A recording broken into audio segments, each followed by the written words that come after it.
And good afternoon, everybody, and welcome to Justin F. Caressel Stadium on the campus of Defiance College. You are watching HCAC football on this rainy Saturday afternoon. It's Jim Bellamy joined by Randy Roberts. And Randy, it is football weather, as they say today. Yeah, the weather's definitely changed. It felt like we had a pretty good start to the year, and fall very quickly came upon us. And looking forward to what should be another exciting afternoon of Defiance College football. Both teams come into today's action at 2 wins and 3 losses on the season.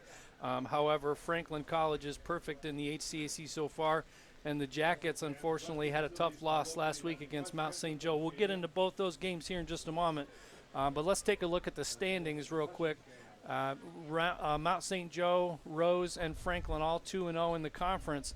But as you see, that sub 500 record for Franklin, a little bit of a surprise how they were able to turn it around so quickly once conference play started. Yeah, it kind of makes you think that maybe one of those things are not like the other, right? Take nothing away from Franklin and the start they've had, and you gotta play the games that are in front of you. But the Franklin schedule a little bit backloaded. They're going to have the contenders in the HCAC here in the second half of the season, so able to win the games there and sit atop it. But this will be another one of those measuring stick games that we've talked about, especially for Defiance last couple of weeks. So a good chance for them. Right the ship. Got to put what happened last week in homecoming behind you. Focus on today and see if the Yellow Jackets come away with a victory. And as Randy mentioned, last week's games from the 7th, Rose Holman beat Manchester 44-7. Hanover blanked Bluffton 21-0. Franklin survived Anderson 36-28 in the game that we covered last week. Homecoming here at Defiance was kind of a tough one for the Jackets. 62-21 was your final, and it was really tough to overcome a 42-0 halftime deficit. But really what set the tone for the whole game was the Jackets received the opening kick, fumbled the very first snap, and fell down 7-0 quick. And then right after that, went forward on a 4th and short and was unable to convert, I should say, and deep in their own territory. And so it really just kind of set them up. It snowballed from there, Randy. Yeah, and I really didn't realize it until I read the game notes from for today about that game last week. Took a look at it. DC had 4 turnovers, as Mount St. Joe's ended up having 5 possessions begin inside the 50-yard line. And what can we say about what Josh Taylor and that offense for the Lions did? He threw darts all over the field, and Mount St. Joe's, again, kind of proved and showed why they were picked to be the lead dog, if you will, of the HCAC. Really put together solid effort. Turnovers has been a problem for DC, -5 in the takeaways, so that's one thing that they'll have to work on a little bit. And it kind of starts with a quarterback. Jordan had the early fumble. Not everything's been his fault, but the quarterback, you get the glory, you have to take the other side of it, and you got to take some of the blame. So understand he had a pretty good week of practice here, and we'll see what the Jackets are able to do today. And when you look at Jordan Ambrose on the season so far, he's thrown for 888 yards with 7 touchdowns. He gets about 178 yards passing a game.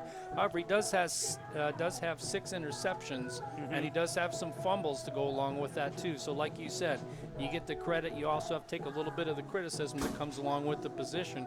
And I think he shouldered that criticism very well. Like you said, he had a good week of practice, and I think he's ready for a bounce-back opportunity today. Yeah, and that whole run game is going to bounce back. We've talked about it just about every week, and this is still a very good, potent running game. 188 yards per game, which I believe is third in the HCAC. They're going to go up against a Franklin defense that is, I believe, dead last statistically in a lot of categories. So a chance to bounce back. The weather's not going to be favorable to throw the football. We see the flag kind of whipping around, the rain's coming. So if Defiance can get back to basics, do what they do best, which is run the football, I think that gives them a really, really good chance of winning this one this afternoon. And as you mentioned, with Franklin on defense, they do rank last in the conference, giving up almost 507 total yards of offense and allowing 38 points per game. So it's, if you're going to have a week where the weather is a little inclement, and the passing game might be tested, so you need a better ground game. This is the kind of week, statistically speaking, that sets up for that ground game and a good dual threat opportunity with Ambrose, with Freeman, and with Deisler and with Recker and all these guys that are just going to make things happen for you. Yeah, and I think I would believe that's what Defiance has got planned today. You're going to rotate a whole slew of backs in. We've talked a lot. Tyshawn Freeman, what he's done is he's closing in on 2,000 career yards. Deisler and what he's been able to do, not only running the football, but now being a pass catcher out of the backfield. We've even seen guys like Cooper Sloan going to come in and be a nice change of pace. So if you're able to run those three in, Jordan, a dual threat guy, if he's able to run the football, again, ball protection with him is going to be a thing. And we've seen him kind of run like the loaf of bread, right? And he's kind of held the football out. So I'm sure he's been talked to about making sure that ball stays secure, it stays in the arm. So hopefully you can straighten a lot of that out today. For Franklin playing at Anderson, that was their first conference road contest. This will be their second today, of course. Junior halfback Garrett Cora rushed for 4 touchdowns, and Dylan McKinney, the senior wide receiver, hauled in 8 passes for 173 yards. So it doesn't take much to figure out who the big name players are on offense for Franklin, and defensively what you need to do to put a stop to that. Now with McKinney in particular, great wide receiver, but the Jackets also have some changes. I understand you mentioned to me before the game some changes in the secondary today as well. Yeah, Jackets are going to be without starting cornerback Daniel Boudoir, free safety Isaiah Watts. They're going to turn to junior Tyquez Douglas in the cornerback spot role for Boudoir. David Hunter, a freshman, is going to be in for Watts. So a couple of changes defensively, and it's that run defense for Defiance is going to be tested today. They're giving up just under 179 yards a game. You mentioned Cora, but he's number 1 in the conference, 629 rushing yards on the year and 10 touchdowns. So this is 2 teams that might look a lot like each other on offense. I think they both want to run the football for good reason with the weather, and I don't mind teams run the football. It makes the game go a little bit quicker. Absolutely, it does. Now you talk about the running game, and we talked a little bit about that. Kai Ross, also a bit of a dual threat from the quarterback position, having rushed for 205 yards on the season and 2 touchdowns as well. And Cam Jennings also gets him about 37 yards a game, 185 yards on the ground net so far this season. But Kai Ross through the air, about 59% of his passes completed for almost 1,300 yards and 9 touchdowns. However, similar to Ambrose, 9 interceptions. So with the good comes the bad. He's averaging almost 259 yards a game through the air. So you can see how the weather is going to potentially impact a huge component of Franklin's offense today. If they're thinking, get the ball in the air and get it to my skill guys, maybe the weather kind of puts – maybe it doesn't. It's until the game, starts and, the situation unfolds. It's hard to tell what kind of impact the weather could have on the passing game today. Yeah, I'm kind of interested in taking a look at Kai Ross. You see him listed as junior, 5'10", 190, so not the biggest guy in the world at the quarterback spot. Well, we've seen smaller guys succeed, so see what kind of skill set and athleticism he brings today. All right, so let's take a look at the schedule for today in the Heartland Conference. The games coming up today are all 1:30 kickoffs as Anderson heads to Mount St. Joe in Cincinnati. Bluffton travels to Terre Haute to play Rose-Hulman. Manchester goes to Hanover, Indiana for that 1:30 kick. And then the Franklin Defiance game, of course, the game you're enjoying and watching right now, has a 1:30 kickoff as well. So we'll try to get score updates from the Heartland Conference matchups going outside of the area. And, of course, you'll want to stay tuned to this contest as well. We're going to step aside real quick, then give you some starting lineups and get you ready for kickoff on the Yellow Jackets Sports Network.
right, your national anthem and defiancewebcast@gmail.com is how you can reach out to us today.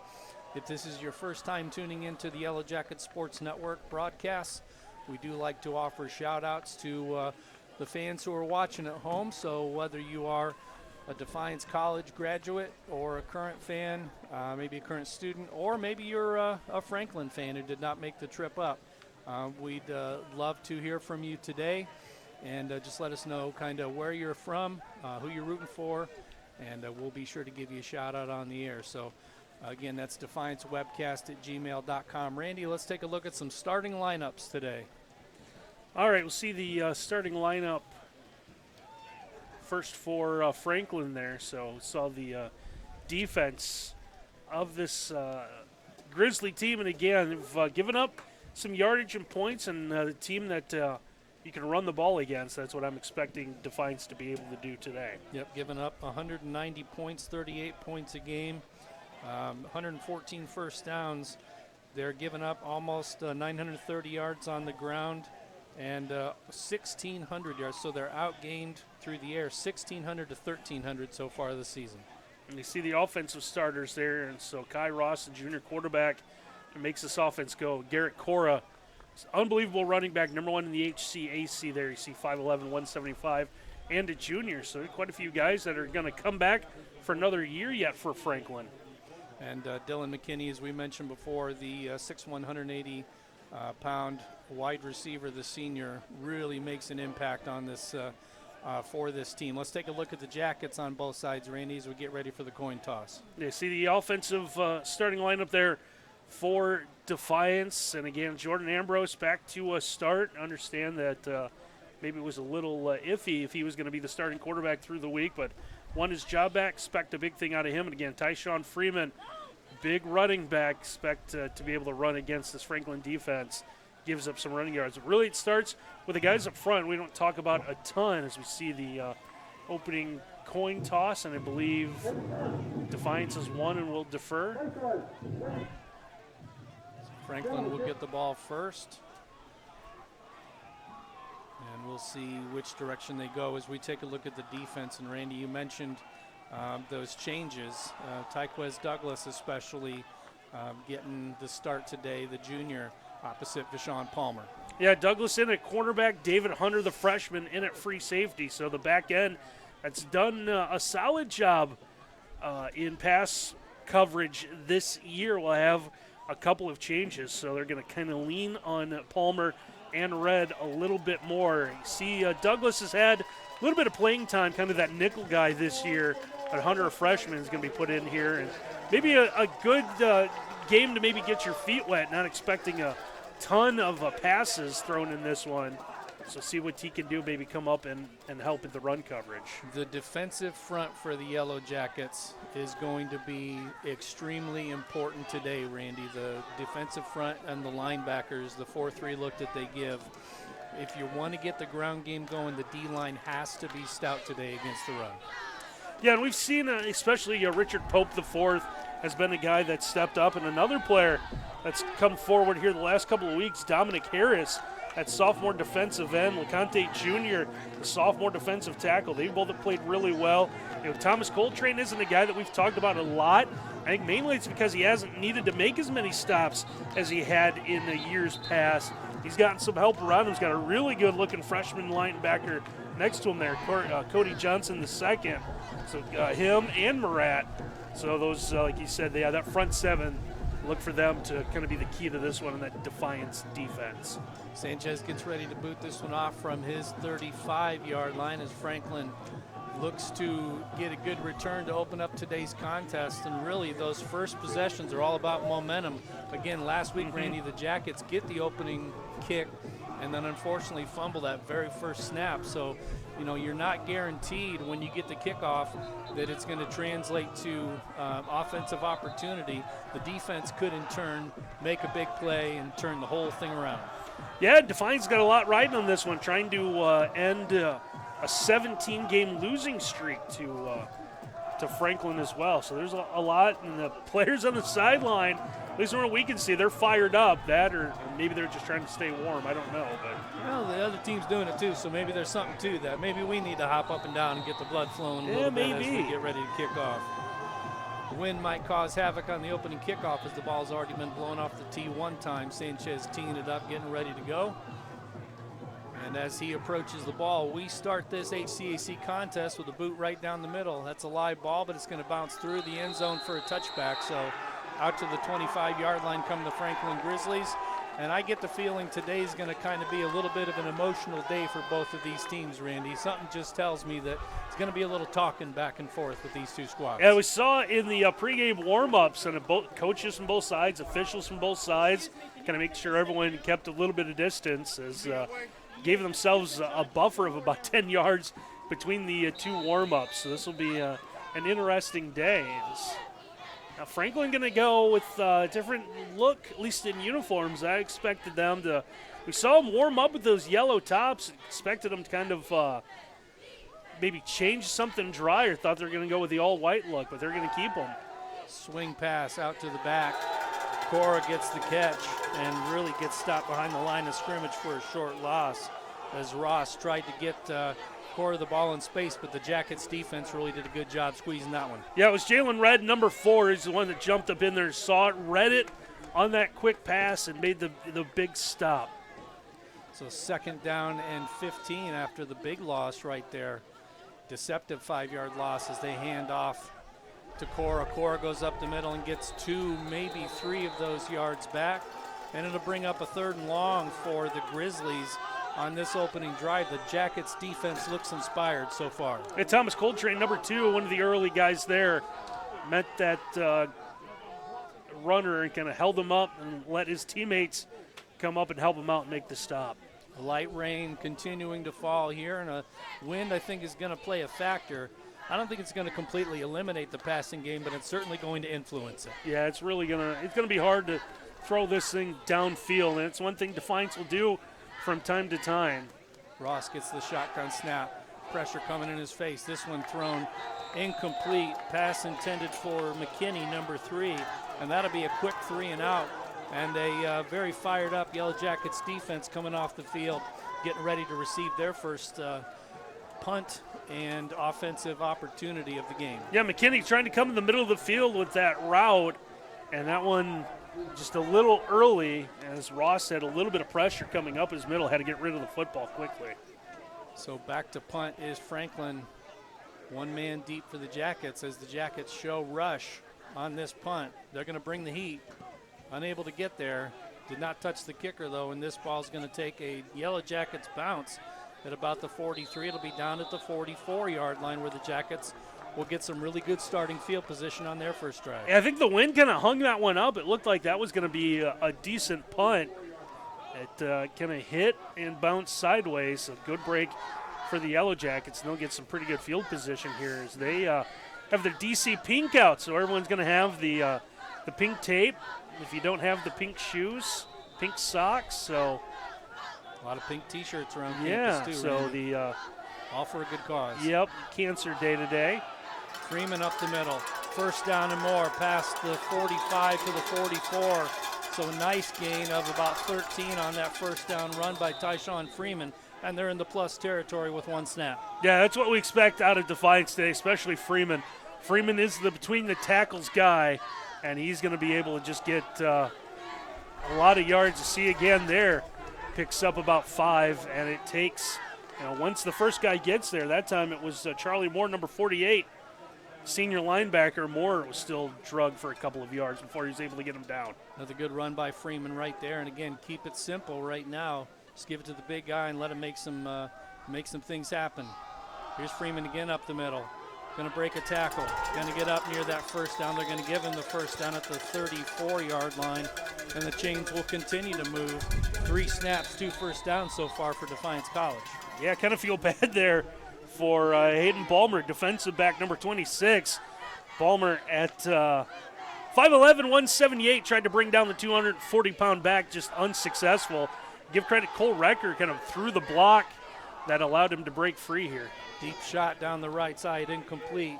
That going to Jalen Warren. And unfortunately, just a little bit too far on that throw, but a good look. And seeing what the wind's going to do throwing the football. The wind's at your back. You got to try to take advantage of it. Just a little too much on that one. Yep, going for a little bit more of a 45 degree instead of a loft on that one. And he's done a really good job, has Ambrose, of dropping those bucket throws so far this year. That one maybe a little bit too much with the wind at his back. So a 2nd down and 10 as the Jackets send Freeman in motion.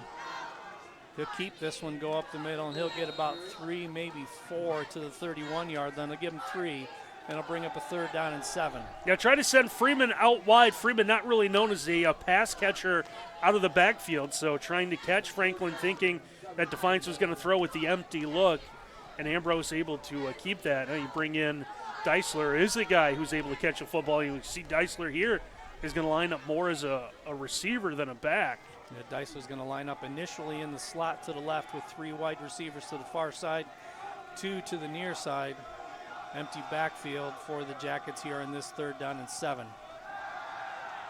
Got some pressure coming up the middle. He's going to break that pressure. He's going to run out to the 27-yard line. He'll be about 3, maybe 4 yards short of that 1st down. And I think you go for it here, Randy. I think you're a little too far to kick. Yeah, with the conditions, I don't know if it's ripe for you to really try to do anything. So when you've been able to run the football 3-4 yards at a time, 4th and 3 early on here, your defense has shown they can hang with Franklin. You might as well go ahead and go for it. Deisler still in the backfield here with Warren, trying to draw him off sides right there. Good idea. Almost got him to jump. And if they would have got him to jump, that'd be a gift 1st down for the Jackets. So 4th down and 4 in plus territory, just outside field goal range. Pass incomplete. Good coverage right there by Franklin. Maybe a little bit of hands-on, but no call. Probably good no call in that Yeah, case. looking for a little bit of contact there. But Demarion Newell, number 29, cornerback, will keep that from being completed. Don't know if that's a play call I would have had there with the way you've been able to run the football this opening drive. It's trying something. Now you're going to kind of lean on your defense to come up with another 3 and out. They're probably trying to catch him off guard a little bit. I think everybody was thinking pass, but when you have Deisler in the backfield, it's not a gimme that you're going to throw the ball. Deisler still is able to get the tough yards. Here's a little pop pass with a sweep going to the right, and he's going to be close to a 1st down. Good job right there by McKinney. Again, you tried that pass over the middle on the previous drive. Now you just need to get the ball in the hands of the playmakers. I see a little bit of speed that time out of Franklin. Shown something that time, being able to get to the edge. Got 2 Jackets jumping on both sides of the defensive line, both left and right end. Went ahead and jumped right there, so that should be a 5-yard penalty and an automatic 1st down for the Jackets, unless they were drawn, as they're taking an awful long time to discuss this one. And I think each official saw something different. I think if there is even, for Franklin, just the slightest flinch, that's going to be an offensive penalty. Nothing there. So really you had left end and right. I think they got Pope on the official offsides right there, but both left end and right end kind of jumped offsides early there. And it'll give Franklin a 1st down. Their first down of the contest, out to the 41-yard line, just past the 40. So the Grizzlies with 2 wide receivers to the near side, 1 to the far side. They turn and hand off to Cora. Cora going up the middle, but he's going to get next to nothing. Harris on the stop after we'll give him maybe a 1-yard gain, but not much more. Trying to run right into that front group. We talked about it in our pregame, how big that front 7 for Defiance is going to be. And one of the stops right there. Franklin has not taken a shot yet, but again, with the wind, you typically think that this is not a passing type of environment, but you still have to take your shots. As Cora up the middle, he breaks the tackle. He's off to the races. 30, 20, 10. See ya. Touchdown, no laundry on the field as Garrett Cora takes it to the house. And Cora just able to outrun that first line. You take a look at the replay right here. Just runs out of a tackle, and then it just becomes a foot race the last 50 yards. And no one's going to be able to catch him as he gets to the outside, and away he goes for the score. So Cora takes that one to the house.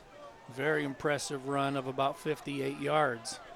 And Franklin draws first score here on this rainy Saturday afternoon.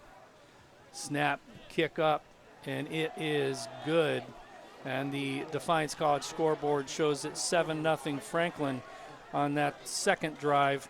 And again, the offensive line for Franklin that time really made some nice blocks and kept that defensive front from making any kind of play. Yeah, Defiance able to get the one big stop, but Corey just running out of a tackle.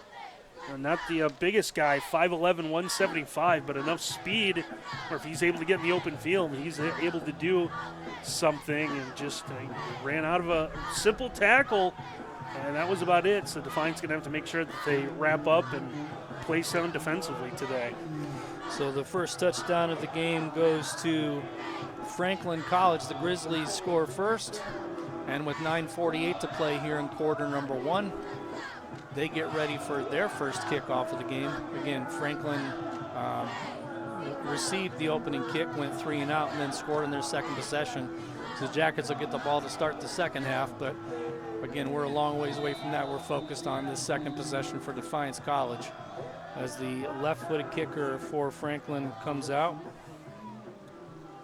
getting ready to give it a ride. He's going to kick it with the wind in mind. He's going to basically just knock a ground ball down there, and probably a good play. Ends up by the up back right there, recovered after a fumble, but he falls on it at the 25, so really no different than a touchback. Yeah, I think that's the way kickoffs are going to be done most of the day today. Go in that direction anyway. Yeah, it's going to be. So we got a moment here. We got a few shout-outs already. So Nate Marroquin wants to shout out all of Jacket Nation. He's also telling us, try to stay dry. Appreciate it. We're in the press box. Tuned in from Houston, Texas, cheer on Defiance, and T. Douglas. Go Yellow Jackets from Douglas T. And, yeah, a shout out to Jalen Warren, number 88, and Jelani Warren, number 14. Pass intended for Freeman falls incomplete. A little bit low on that throw right there. You see he had to almost scoop that one off the turf to try to make the play initially. Yeah, Freeman, I think, also might have had one eye upfield looking for where he was going to run to and just did not secure the football first. Yep. In order to make the first move, you have to make the first catch. So that one falls incomplete and brings up a second down and 10 for the Jackets with 9:40 to play here in quarter number one. This is a handoff to Freeman going left side, getting up close to the 30-yard line, mark him at the 29, a gain of 4. Then I'll bring up a 3rd and 6 for the Jackets. Nice short run there by Freeman, but again, with that incomplete pass, putting them kind of behind schedule, so to speak, on 3rd down. Yeah, you're looking at a 3rd and 5.5 or 6 or so. A lot of plays in the playbook, especially running plays. I think they're able to get pretty close to that. You're going to see Jalen Warren coming in, kind of looked like maybe second tight end. Now they're going to split everyone out. So bunched wide receivers, 3 to the near side. Over the middle, that one a body bump right there, but no call as Recker was the intended receiver, I believe. Yeah, I think he was looking for Recker. Recker's going to run a route where he's going to get just enough for the first down. And Ambrose, I think, felt some pressure up the middle and got rid of that a little sooner than I think he had to. So that pass falls incomplete and brings up a 4th down. The Jackets will send out the punting unit as Bolanos gets ready to kick this one away for the Jackets. Again, with the wind at his back, one of the better punters in the conference right now. Needs to hit a good one here. And he does. This one is going to take a Jackets bounce. Going to be fielded. Probably not a bad play right there by McElfresh.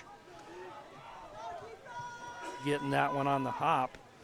But it's kind of a dangerous move to catch that one with your back to the rush. Had a clean hop, and I don't know if he thought that was going to bounce and roll and wanted to save his team from a few more yards, but able to play that cleanly and at least get some positive yardage out of it.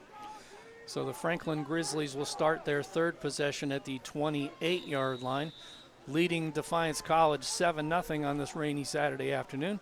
Appreciate you tuning in for the Yellow Jackets Sports Network broadcast. Here's Ross trying to break another big one. He'll get about 8 this time.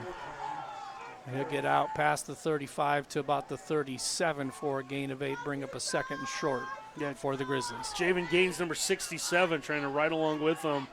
Tried to reach out and knock that ball away. But Gaines was able to bring him down, but not before he's able to get about 8-9 yards. So second and short here for Franklin as they're doing a good job these last 2 possessions, staying ahead of schedule. And again, Cora can already broken one big run. He's going to get the first down here, Cora is, but he's going to be stood up just past the chains. But it is enough to move for the first down as he gets out past the 40, close to the 41. Yeah, just going straight ahead, going right at that DC defense. It was Coltrane again. Was able to bring him down, but not before he was able to get enough for the first down. So the Grizzlies now with 7 minutes, 57 seconds and counting here in quarter number 1, up just past the 40 for another first down. Again, they scored on a big touchdown run of 58 yards on their last possession by Cora.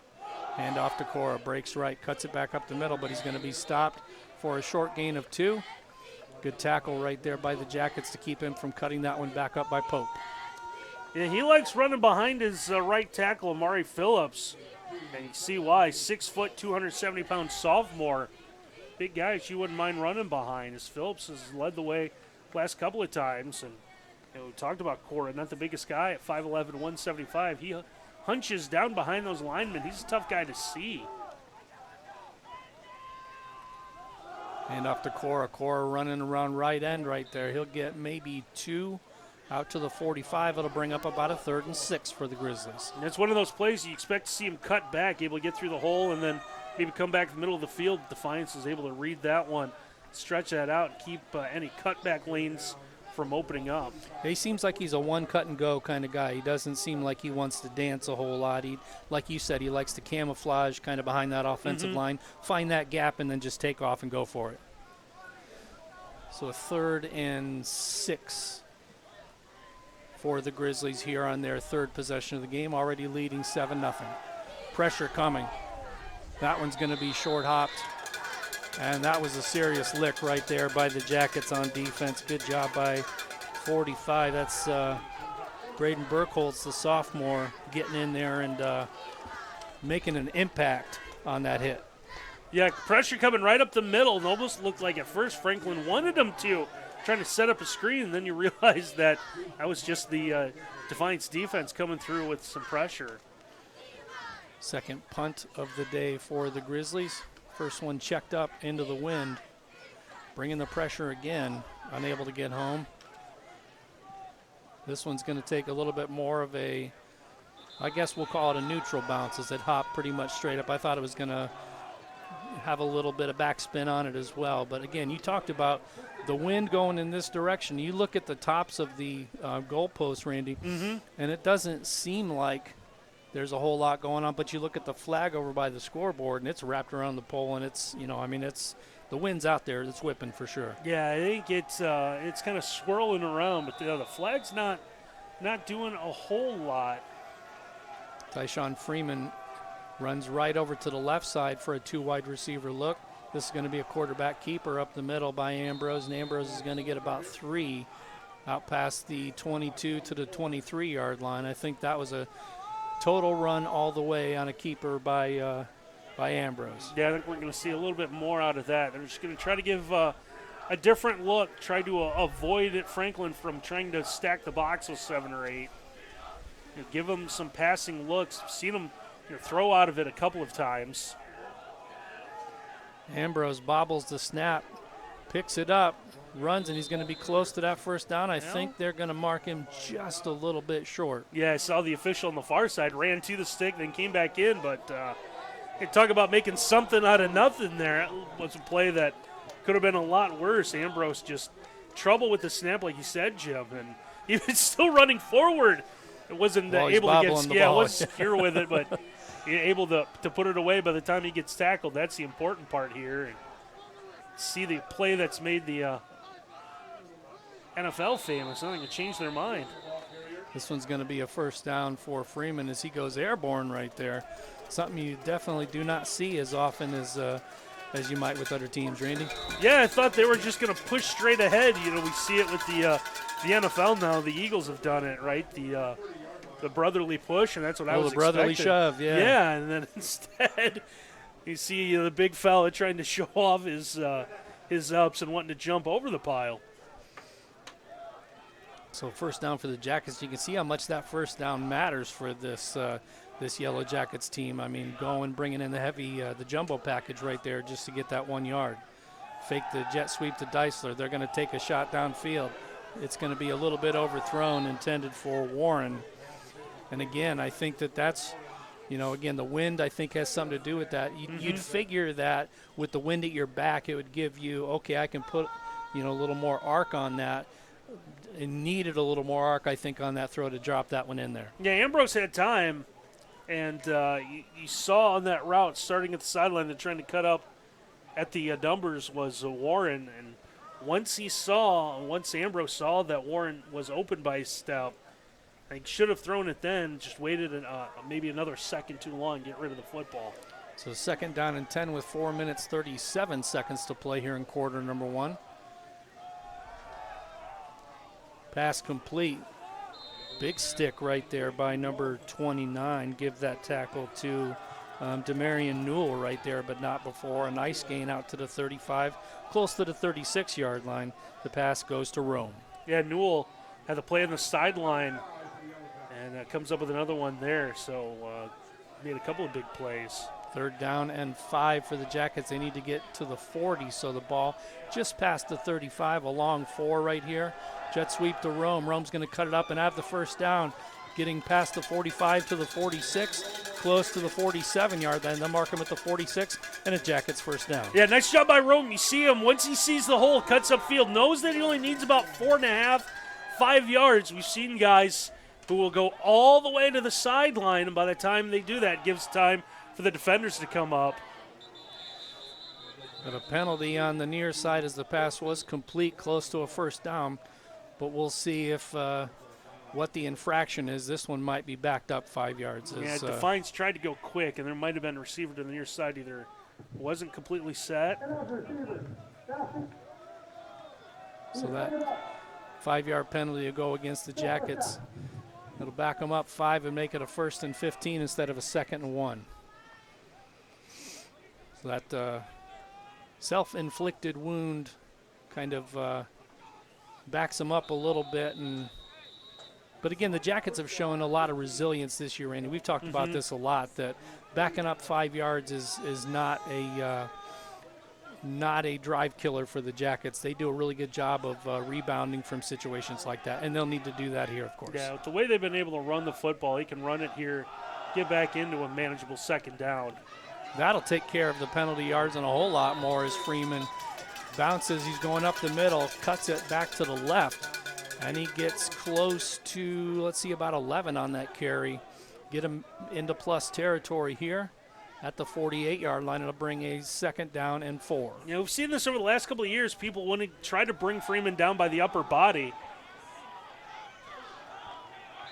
Back to the line of scrimmage goes Ambrose. That was pretty well defended. He bumped into actually his own. Yeah, this is what makes everyone nervous. You see the ball, yeah, it's kind of held out in space, and I think the coaches want to see him kind of secure the football a little bit better. So we talk about some of the fumbles he's had. Freeman lining up to the far side, behind the line of scrimmage in the slot. He'll come in motion and line up to the right of Ambrose on this 3rd down and 5. Ambrose will keep, but he'll go next to nowhere as he'll get maybe 2. Going to bring up a 4th down, and the punt unit comes out for Defiance. Don't know if that was supposed to be an RPO and late decision out of Ambrose or just a problem with the handoff, but that one kind of looked a little goofy at the start of it. And then Jordan, last minute, realized it wasn't going to be a handoff and decided to hold on to the football. So missed opportunity there for the Jackets as the penalty backs them up and they're unable to get the first down out of it. They're going to have to punt in plus territory. Fair catch call. This one's going to check up inside the 5, and it's going to be stopped inside the 2 at the 1 yard line. Again, in college, the player can actually go into the end zone as long as the ball does not break the plane. Yeah, great job of the special teams unit there by Defiance, as that is going to be right at the 1 yard line. So can't really do that any better. They just huddled around it, made sure the ball itself, like you said, Jim, didn't get into the end zone here. As we got a couple more shout-outs we want to get to before. Let's see. So here's Cynthia Winters. Come on, Yellow Jackets, number 51, Andre Amore. Mama's watching from Mableton, Georgia. And here's Latrice Brandon watching and wishing good luck to number 28, Chris Young, mom and family from Newport, Arkansas.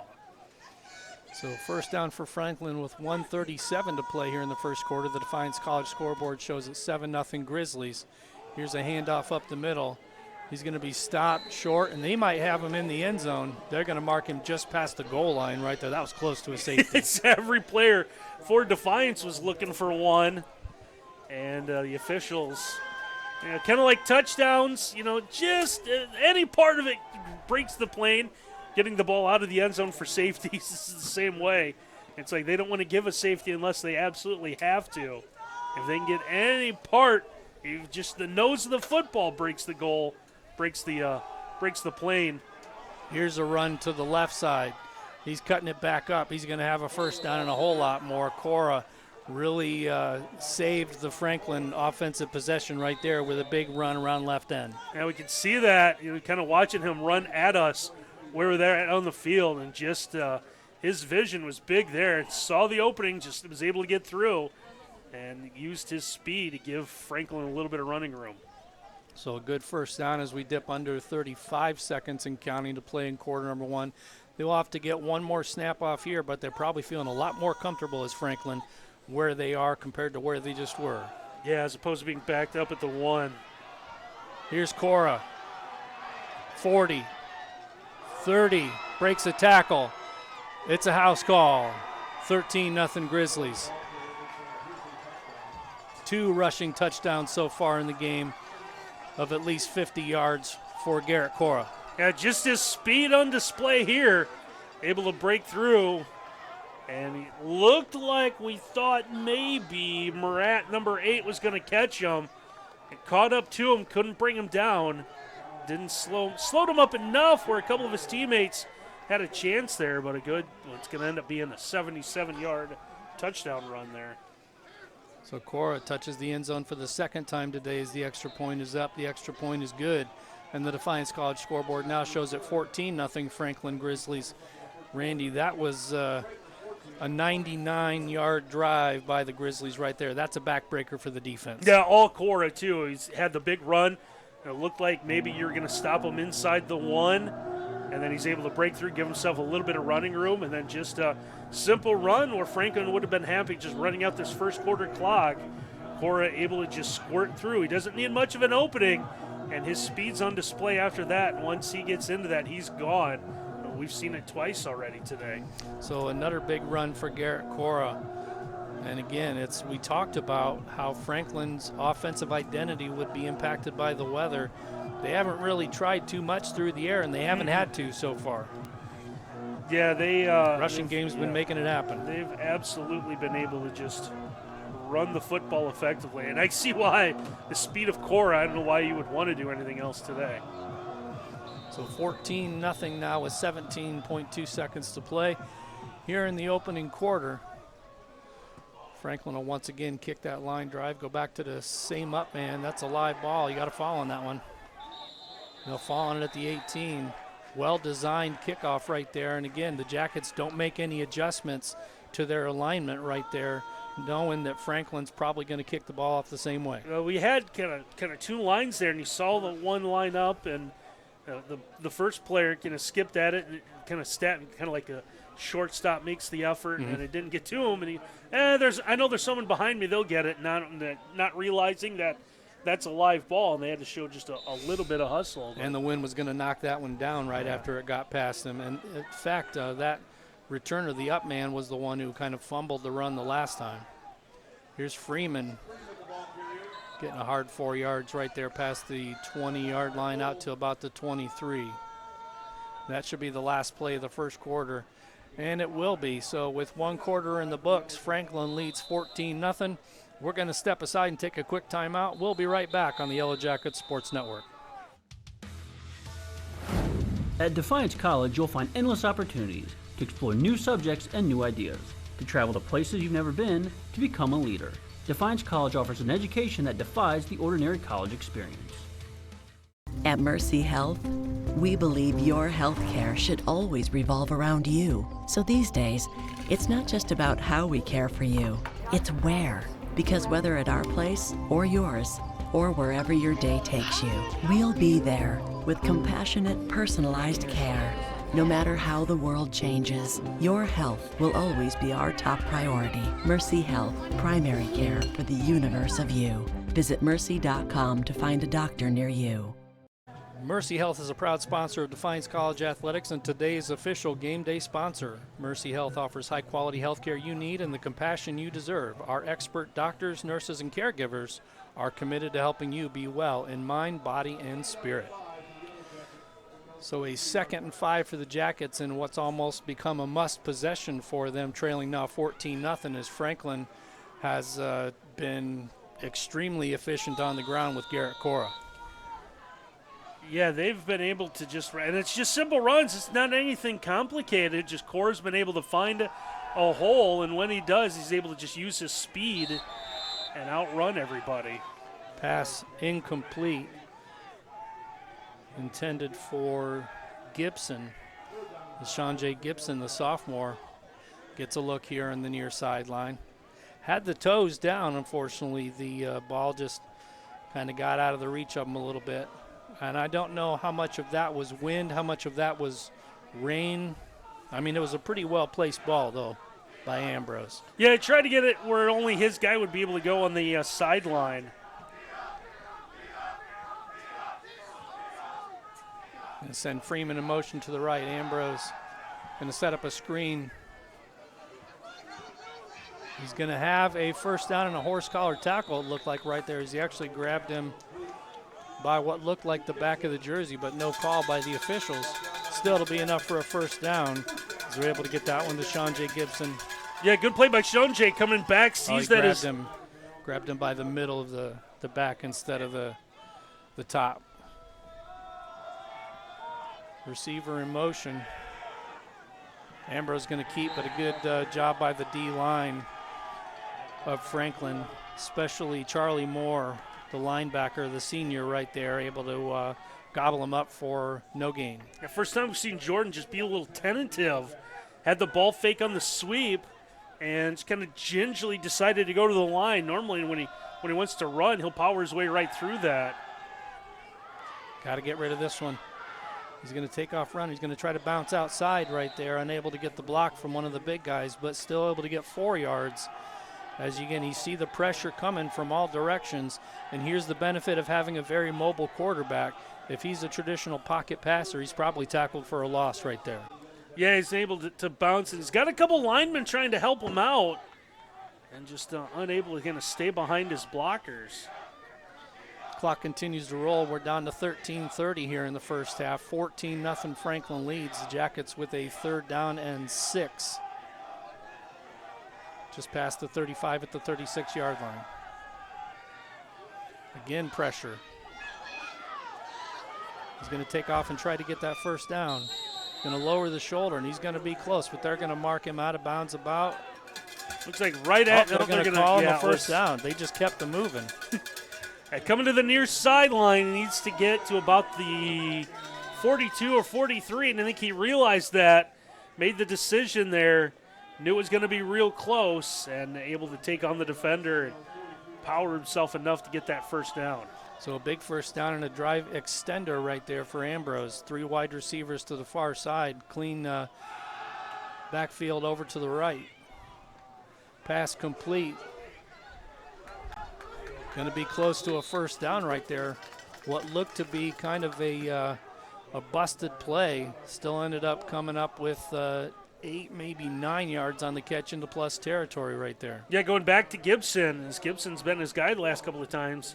Gibson again, middle of the field. He's able to run to where blockers are at, help him to get downfield. Speaking of running where blockers are at. Freeman busts it. 20, 10, 5. Dragon players into the end zone for a touchdown, Defiance College. That's kind of the play we've been waiting for out of him most of the year.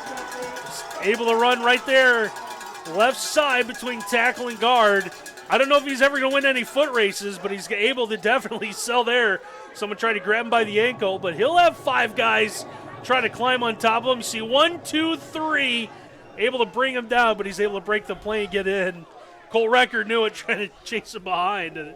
Big fella might be a little bit tired, but a big touchdown run there. Hopefully he'll get a little bit of time to rest, as this kick is no good. Might have been tipped at the line.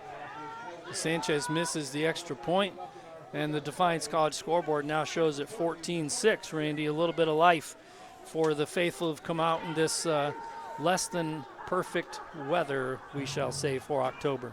Yeah, it's a huge run there, as looks like a couple of shout-outs, actually 2 shout-outs from the same person. All right. Here's Beth Daughtery. Happy 21st birthday to Grizzly number 72.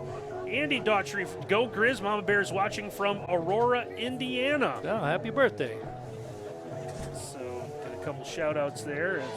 Yeah, I was looking, Garrett Cora, 10 carries, 179 yards so Could far be today. on pace for a 300-yard day today. Also has caught a pass for -5 yards, for what that's worth. I think he'll take the -5-yard pass on that opening play. I think that was their first play from scrimmage, if I remember right. I think so. I think he's atoned and then some with nearly 180 yards on the ground so far, and still 12-19 to play here in the first half. Tyshawn trying to match it now, 8 carries, 92 yards. Squib kick by the Jackets. And the Turf Monster got him at about the 36-yard line, stumbles forward close to the 37. BSN providing all of your Defiance College gear. We remove the hassles related to purchasing uniforms, equipment, and spirit wear, and anything else your athletic program needs, giving you more time to impact lives on the field. Visit us on the Defiance College Athletics website. That's defianceathletics.com. Thank you to BSN.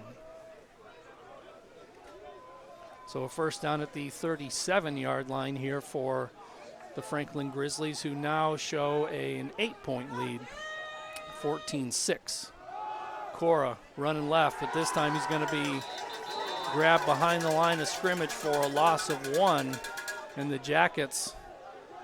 Yeah, Thomas Coltrane said he's had enough, that Yep. he's get tired Just of him kinda running all over his defense. Able to just knife in there, wrap him up, and able to bring him down on the ground. A good stop there by the All-American. So he's down to, 178?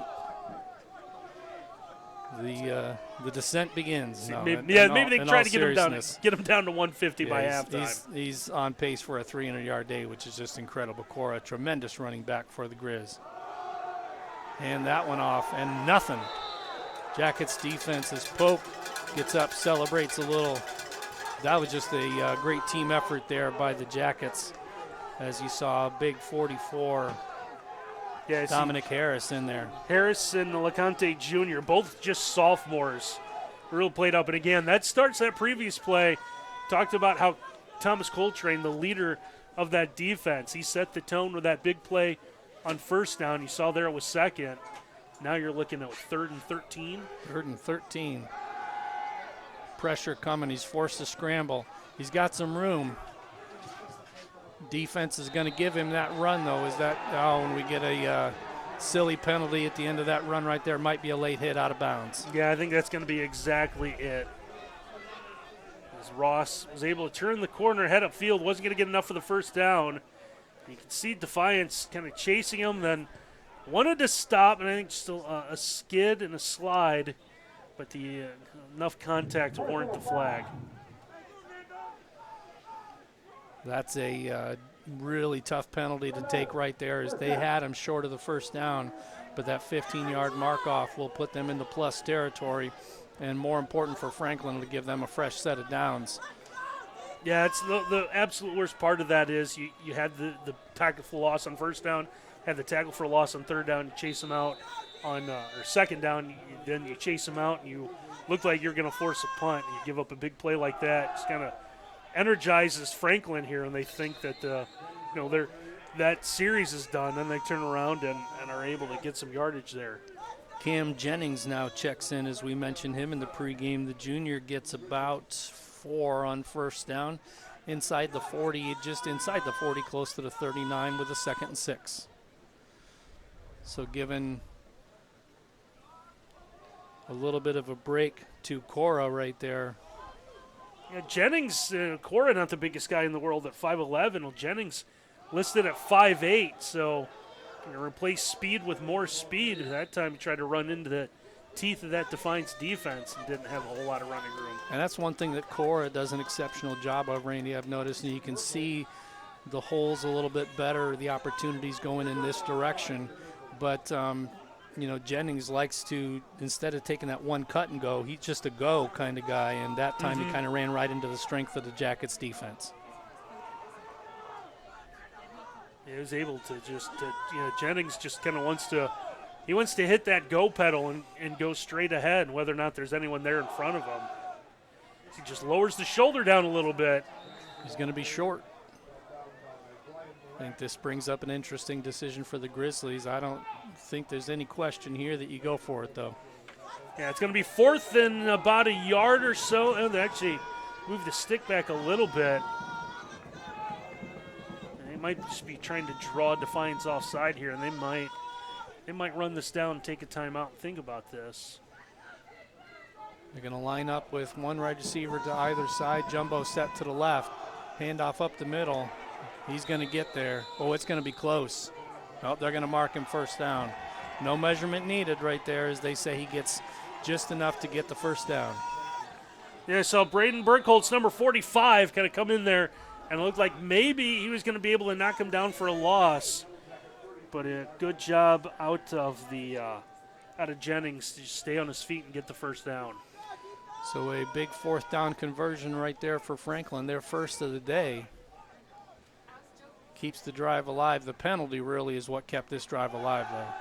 Back to pass, taking a shot downfield. This one going wrong shoulder on the would-be receiver, going to McKinney right there. But again, threw it kind of to the outside, whereas McKinney kind of cut to the inside a little bit. Yeah, and I think you're right. I think McKinney. I think the idea was to head maybe towards the corner of the end zone. Take a look at the replay here. See, McKinney was open. It's going to throw him a corner route right there. Kind of looking the wrong way. Nice job defensively. It's Tyquez Douglas, number 24, and one of those guys thrust it into the starting lineup and was able to have a good stop in that previous pass play. So that was a short run right there on 2nd down for Jennings. Jennings gets him maybe a yard, bring up a 3rd and 9. If they were stopped at this point, it would be a 49-yard field goal attempt. So I'd have to think that they're thinking get a chunk play on 3rd down and kind of see what happens on 4th down. Jackets defense needs a stop. Hand off to Cora. Cora gets, we'll call it 2 right there down to the 30. And this would bring up potentially a 47-yard field goal, so I have to think the offense is once again going to stay on the field. Yeah, I don't see anyone warming up or don't see any special teams movement out of Franklin. I think this was going to be straight 2-down territory no matter what. They were going to take 2 downs to pick up the first down. I have to think, again, it's not necessarily a passing situation either, because Cora has shown that he can get you the tough yards. They have 3 wide receivers to the near side, and they're going to let this one run all the way down and burn a timeout. So the first timeout of the first half by either team. The Grizzlies will call a timeout, and we want to tell you about Sweetwater Chop House, located on Eagle Rock Golf Club, open to the public 7 days a week. This is the spot for celebrating birthdays, anniversaries, company parties, or if you're just in the mood to come out and enjoy a mouth-watering meal and amazing signature drinks. The focus for Executive Chef Aaron Weevil is to maintain a scratch kitchen, preparing everything daily from sauces to breads, utilizing local area farmers for fresh vegetables, and using our on-site herb garden. We take great pride in providing each of our guests a wowing experience. That's the Sweetwater Chop House in Defiance. I think there's a few shout-outs coming out here. Good. So here's a Happy early birthday to Donovan Anderson, number 82. Your family is watching. All right. Here's another shout out. Let's go, number 42 twin, watching from Daytona Beach, Florida. That from Shanae Daniels. And there's Corday McAllister. Shout out Tim Squire, 86. So thank you to everybody who's given us a shout out. Again, the email in the upper right corner of your screen, defiancewebcast@gmail.com. Here's an option pitch. Bobbled, first down. Touchdown by Franklin. No flags on the field. Cora with the option. Bobbled snap right there, but boy, that was a well-executed play. And the man that's going to make that happen is number 55. You can see him at the top of your screen. Gets the big questionable, maybe a block in the back? Yeah. But a good block there. Ethan Corwin, the senior lineman, able to get that clear out and give Cora the lane to be able to get in and score on fourth down. Third touchdown of the game for Garrett Cora. And the extra point kick is good. So the Defiance College scoreboard now shows it 21-6 Franklin. And what was a big answer for the Grizzlies, a couple fourth down opportunities for the Jackets defense to make a stop, but they were unable to do so. Yeah, and it all goes back to that third down play. They had Ross scrambling, got him out of bounds short, had the hit out of bounds, drew the penalty, gave Franklin a fresh life there, and set it up on fourth down. Franklin able to run the option, and the bobbled pitch able to come through. So Defiance had a couple of chances, just unable to completely close the door. And shown with Franklin, leave it open to just a crack. That's all that especially Garrett Cora needs, just a little bit of running room. He's had himself a career day so far this opening half. Over 200 yards now, I believe, with that house call right there. And again, on pace if he's playing into the second half, which you'd have to think he is, because this is not a lopsided affair by any stretch of the imagination at 21-6. Cora could be one of the rare 300-yard rushers on a day like today.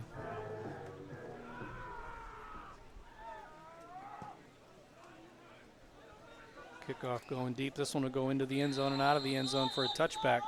Jackets will take over the 25. What you got there, Randy? Yeah, Cora 14 carries, 212 yards, 3 touchdowns. That's 15 yards a carry. That's a game, and we're not even we're halfway through the second quarter so far. So he'll get a few more touches, I think, before the day is done. I can see why he is the leading rusher in the HCAC. And I'd have to think that statistic is not going to change after today's results either. I think he'll extend his lead. I'm just going to go out on a limb and say that. I think you might be right. Freeman bounces it off to the left. He was thinking touchdown right there, too. Now that he's had a taste of that long run touchdown. Now, though, watching Freeman and Cora go mano-a-mano isn't going to be too bad. One of the rare times we've seen someone go low and grab Freeman by the ankle. He's able to come up with a stop. But Freeman on the second effort, able to get good yardage there. Ambrose rolls out to his right. Launches this one downfield behind. It's going to be out of bounds and incomplete.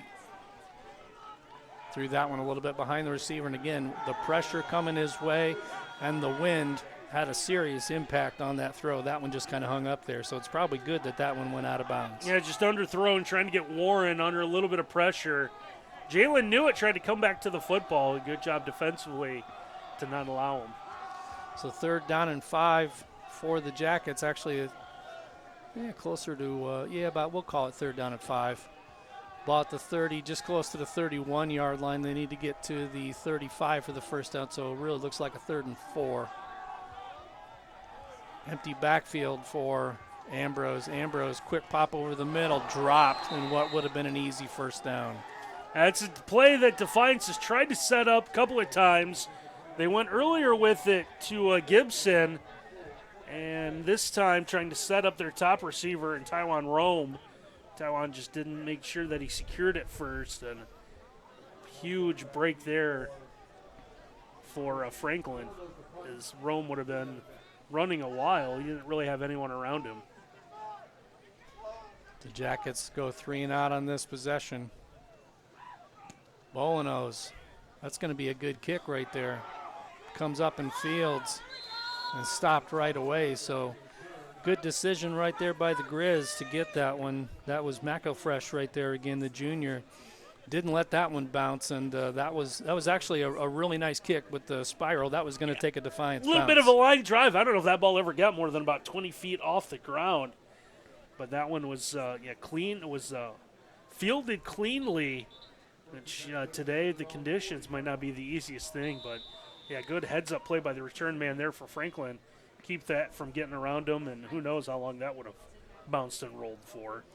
So the 40-yard line is where the Grizzlies will start this possession, up 21-6 with 6:19 to play here in the first half. 2 wide receivers, another one going in motion. They're going to get a jet sweep 2. That's going to be McKinney again, number 3 on the jet sweep. Minimal gain there on first down. Actually, they'll mark him right at the line of scrimmage for no gain. And McKinney trying to get to the sideline, just no room. Really cut up field. Nice job by Defiance. Stretch that play out and force McKinney out of bounds for no gain. That was the second give him time about a they've yard. run that play, Randy, to McKinney, and I don't think either one's really gotten them much of anything. No, I don't think it has. So well defended right there again, just trying to get the ball in McKinney's hands, but I think you just taking breaks in between giving Cora the ball, really. Hand off to Jennings right there. Nice gain of about 5. Bring up a 3rd and 5. They need to get to midfield for the first down. Jennings out there again sparing Cora. Cora with over 210 yards on the ground so far. We still have a lot of football left to play in a game that is definitely not out of reach. 21-6, Franklin leads with the ball on the 3rd and 5. 3 wide receivers to the near side, clean to the far side. Jennings gets the handoff, and he's going to get a first down. He fumbles the ball. Franklin does recover the fumble, though. Yeah, not a clean handoff either. You saw Ross kind of leave that hanging out there for a little bit. And then that gang tackle, someone was able to reach in, rip that thing out. Franklin, luckily that Jennings able to get back on top of it. Cora checks back in on this first down alongside Kai Ross.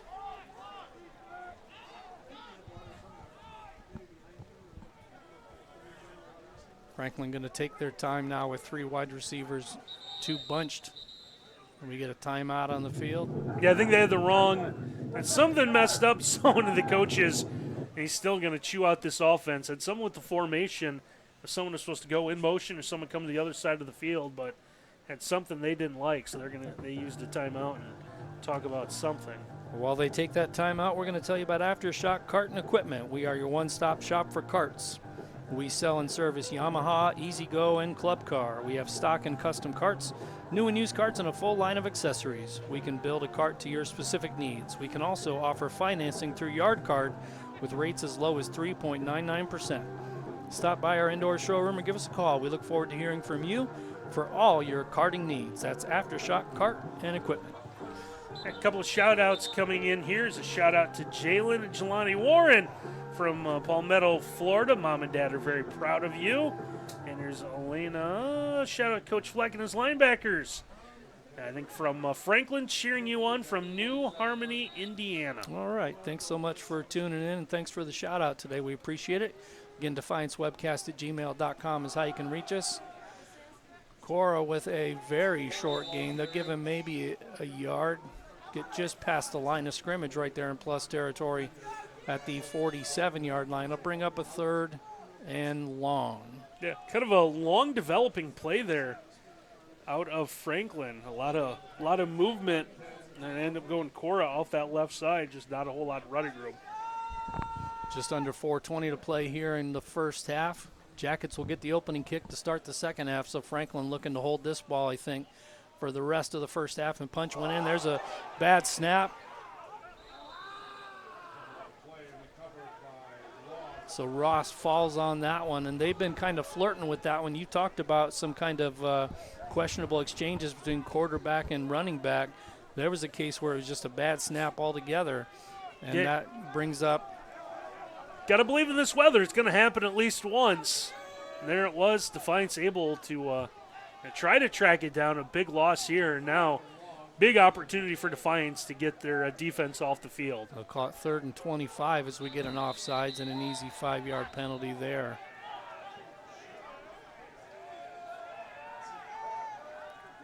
So now that, So that offsides will make it a 3rd and 20. Still a long way to go, of course, for Franklin, but last thing you want is an opportunity for them to gain a little bit of yardage back after that bad snap. yeah, when you're got a team in a 3rd and long, you want to give them, the last thing you want to do is give them any sort of yardage, even if it makes, moves it from 3rd and 25 to 3rd and 20. So helping them out, any little bit's going to help out in a situation like this. Here's where you need some really good blanket coverage by your secondary right there. Don't allow anything to open up downfield. Another high snap. Cora gets close to the midfield stripe to the 49. It'll bring up a 4th and long, and it'll bring up a Franklin punt. And not a bad idea if you're Franklin with the success Cora's had running the football. You saw Defiance, their secondary, like you said, Jim, was backed up. They're going to give Franklin a little bit of running room. So you think you like Cora's chances. You only got about 5 or 6 in the box. They're trying to hurry up and snap. The problem is you can't do that anymore in college football. If you're going to sub, you got to give the other team a chance to sub too. So I think they were looking for that gift 5 yards right there, but unable to do it. Almost got the block. Is this one going to check up? Actually going to take a Franklin bounce and go inside the 20 to about the 15-yard line, which is where Franklin will give the Jackets the ball on this upcoming possession. I have to admit, as the first time saw Franklin's punter, had everyone come in and he stood there and made sure he stayed on his feet. Almost every punter, if they get any sort of contact, right? Like I'm doing to you, like they're going to fall down. Yeah, Right. He did everything he could to stay on his feet. He might, and it would have been probably a 5-yard running into. I don't think it would have been the roughing call, but it's not a bad idea to see what roll the dice and see what can happen though. Say the punters and kickers are the best actors on the team, right? They're the ones that try to get the penalties. Still getting the light rain out there, although it doesn't seem like it's coming down quite as hard. But we're inside, so it's not as bad to us. Is that Deisler? Or no, that's Kari Hurt. Kari Hurt with the carry right there on 1st down. Get him back to the line of scrimmage. A 2nd and 10 for the Jackets as the freshman gets a carry here. No Tyshawn Freeman in the backfield this possession, at least not yet. 3 wide receivers to the near side, 1 to the far side. Hurt to the left of the quarterback. Going to take a shot. This one is incomplete. Again, right through the hands of the would-be receiver.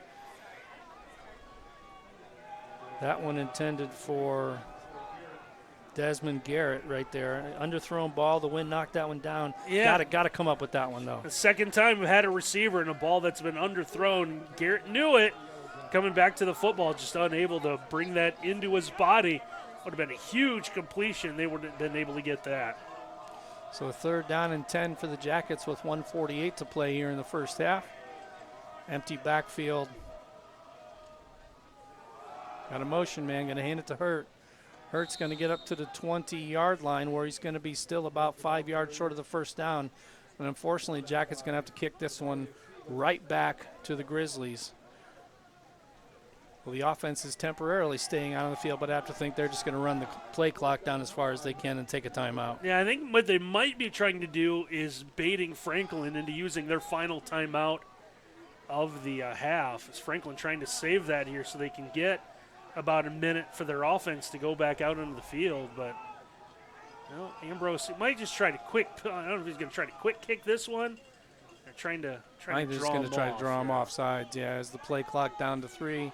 Down to 2, and a timeout called by Coach Nickel right at the end of the play clock running down. So Jackets will take the timeout and have to think they're going to kick this one away. Yeah, I can't imagine them trying to go for it on 4th and about 5 from your own 20. Still, I know 21-6 isn't ideal for Defiance. Yeah, you're absolutely in it, though. Right. Yep. With a minute to go in the half, last thing you want to do is. And that would be completion that fell incomplete a couple plays ago. You never know what's going to happen with that drive as a result. And the Jackets could have potentially had a 2-for-1 right there, too. A couple more shout-outs coming in. Here's one from Leslie Veach. Shout out to number 79, Brock Veach and the Grizzlies from Alan and Leslie Veach in Baytown, Texas. And Nyla Cox with one. Go Josh, number 56. You are doing amazing. Watching all the way from Muncie, Indiana. Go Grizz. It's good to hear from the Defiance College viewers as well as the Franklin Grizzlies viewers today.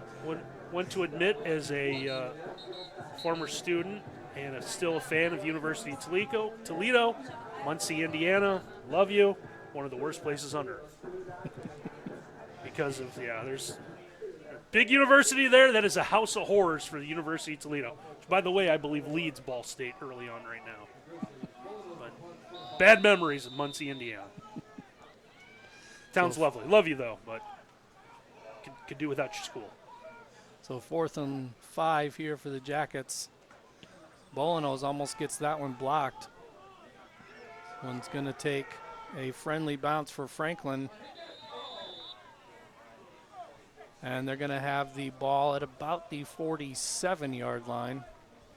That's where they'll mark it. So 48 seconds, 49 seconds to play. One timeout for Franklin. Inside 2 minutes, the game clock does stop if they get a first down long enough to move the chains. So, with the one timeout, you can run pretty much whatever offense you run. No, it's just that it depends on how you do on first down if you're going to try to run it. When you've got Garrett Cora, who can get a home run anytime he touches the ball, I don't think Franklin's worried at all about the time right now. Again, with that one timeout, even if you run here, which they're going to play action and take a shot, he's got a man, dropped it. McKinney right there had the ball in his hands, but the ball was knocked away with a good defensive play at the end. And I've seen him playing with a slick ball's done today. Both teams, and that one, McKinney just right through the wickets. Had a little bit of space trying to bring that in, and it's the worst place you can throw the ball to at receivers, right in the hands. Right in the hands. For McKinney, though, he's had kind of a tough day. Run a couple of jet sweeps for no yards, and looks like they took their chance and they're good with it. That's a little surprising with what they've been able to do on offense, especially running the football. I figured you'd give it to Cora a couple of times, just see if he can break one, if anything else. So Franklin playing the safe route, and they're going to take. Nope, that should be the last snap of the first half, assuming that. I think the officials are going to do them a favor, and they're not going to. Start the play clock right away. So that'll bring the first half to a close as Franklin is ahead on the Defiance College scoreboard 21-6. We're just waiting for the last few seconds to tick off here as we go under 5. And we are going to come to halftime, 21-6 your halftime score. The Franklin Grizzlies lead the Defiance College Yellow Jackets. We're going to take a quick break, and then we'll be back for a halftime conversation, some first half stats, and get you ready for the second half on the Yellow Jackets Sports Network. You've finished your undergraduate studies. Take the next step and defy the ordinary at Defiance College. Earn your MBA or Master of Arts in Education degree. Plus, we offer school principal and superintendent licensure programs. 100% online. No GMAT or GRE required. No application fees, accelerated 8-week semesters, and affordable tuition. Nationally recognized for hands-on service and experience. Defy the ordinary with graduate studies at Defiance College.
Airsville Pilot Marching Band, 41 members this year under the direction of Mr. Jason Luthi. Another hit from the Doobie Brothers' 1973 album, The Captain and Me. Few things compare with the power of a train barreling down the tracks. And the Doobie Brothers bring their train to life with riding rhythm guitars and a bluesy harmonica. While pistons keep on turning and the wheels go round and round. Conducted by Junior Field Commander Troy Klinger and reaching number 8 on the charts. Here is Long Train Running.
Once again, you are watching and listening to the Airsville Pilot Marching Band as they continue on their tribute to the Doobie Brothers. Listen to the music. With its infectious groove and its powerful message about the ability of music to bring people together, Listen to the Music has remained one of the group's most popular hits. In 2020, the song came back into prominence when the Doobie Brothers released a new acoustic version of the song on YouTube in an effort to bring people together as we all struggled through the COVID pandemic. Featured a duet from Cheyenne Wilms and Lucas Denny and conducted by Senior Field Commander Daniel Hinojosa, the Pilot Marching Band has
Once again, you've been watching and listening to the Ayersville Pilot Marching Band, 41 members on the direction of Mr. Jason Luthi. Baby, you see, I cannot set you free. My lonely days are gone. That's why I'm never gonna let you go. Never gonna let you go. Babe, I'm never gonna let you go. No, no, never gonna let you go. Here you go. Thank you. Thank you. Never gonna let you go. Never gonna let you go. Defy the ordinary at Defiance College, a leader in STEM career training, science, technology, engineering, math, with strong focus on hands-on research, internships, and field experience. Spend the summer conducting real research with faculty in fields like exercise physiology, water quality, data analytics, and much more. Personalized advising and mentorships for students pursuing health-related careers. Explore STEM and defy the ordinary at Defiance College. And back out here at halftime, we are joined by Coach Josh Gibson of the men's basketball team. Coach, welcome to halftime. How you doing? I'm doing well today, doing the best I can to not fall in a lake or a pond that has been created by the rain. Trying to stay dry. We had practice this morning, had a recruit on campus as well. It's been a busy day, but doing really well. Really, excited to get started with practice. Our first day officially was yesterday in terms of full practice, and we had two days yesterday and a single today, and then we got two again tomorrow, and then get on kind of the normal rhythm, after school, or after classes rather. Starting on Monday. So what is once you're officially not practice officially underway, what is kind of like the typical schedule for the team? Once we are practicing fully, we usually go 4 to 6 most days, and then we typically watch film after practice. We clip every day. We film every day's practice, and we make clips of things that we think we specifically can improve on. It also prepares us to study film once we get into the season of opponents and things like that. So we'll have usually about 30 minutes of film after practice, so about 6:30, and then it's time for them to get to the cafe, get some food before there's nothing left, and time for me to get home. So usually that's kind of a normal day. They get up, they go to class, they have their thing. There are certain days that we do some morning workouts with them, depending on the day. Tuesdays and Thursdays we do positional group workouts at 7 a.m. and 8 a.m. and it'll be like post perimeter, that kind of thing. And then Monday, Wednesday, Friday we do small groups, which is generally a group of 5 or 6, but positionally it's somebody that could be on the floor together, and we work on our execution of our principles basically, and those are again at 7 and 8 in the morning. So the guys are getting up early, they're coming in, they're working out, but then that also gets them ready to go to class. Nobody's sleeping in, they're ready to go. And for us, I think you just have to take advantage of every moment that you can, every opportunity that you can to get better. So that's really what we try to do. I mean, every time we step on the court, we want to leave it a better version of ourselves than we were when we got there. So now you talked a little bit about setting the standard for the team. What is the identity of the 23-24 Jackets? I think the identity of this team is going to be defined by a couple of factors.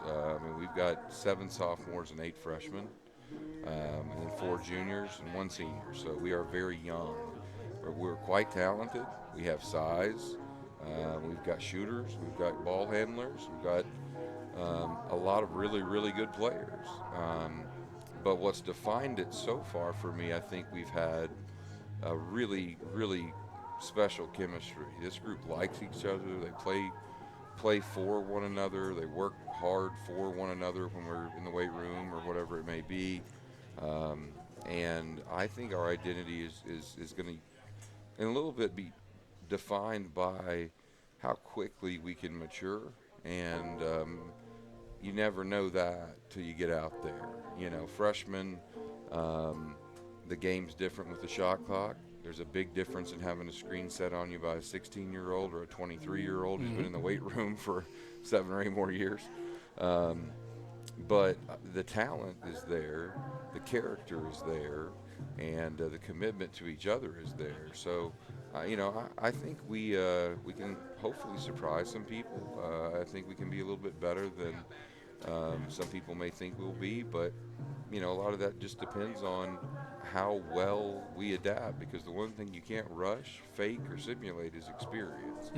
You got to go through it to get it. So with that in mind, you know, I think we have a chance to be a very competitive team, but we're going to have to be consistent. We're going to have to really pay attention to the little things and understand that, you know, when talent meets talent, the details define who wins. And then ultimately, we've got talent. We don't have a lot of experience. We'll have some growing moments rather, which are also growing moments as a coach. It works both ways. But, you know, I think it's a great group, and they're committed to getting better, and committed to each other. And that's all you can ask for. So I'm excited about the group, and they love being around one another. And these first few practices that we've had have really been positive, and so I'm excited about that too. Now, you talked about the relative youth of the team, so many freshmen and sophomores. Would you say that's probably the biggest challenge of the season?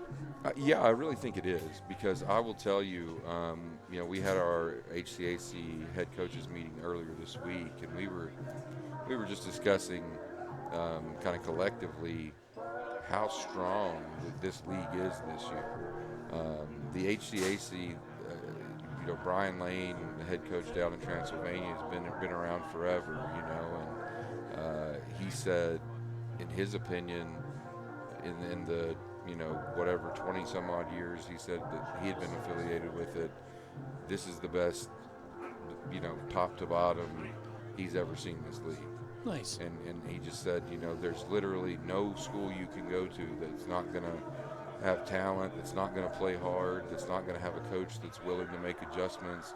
There's literally there's no easy day. And he's right. I mean, most of the league has experienced players back. We still have the COVID waiver in play, where we've got guys that are taking still that extra year. I think this may be the last year of that. I think that's right, but we've got a couple of COVID seniors who have taken that extra year, and so they're super seniors. So that experience is invaluable. I mean, it really changes. You know, each year that you play, the game slows down for you, and so by year number 6, I think it's probably slowed down quite a bit. Yeah. But yeah, it's just the fact that we've got so many teams that really do have high quality players who have been all conference, who have been in big moments, coming back.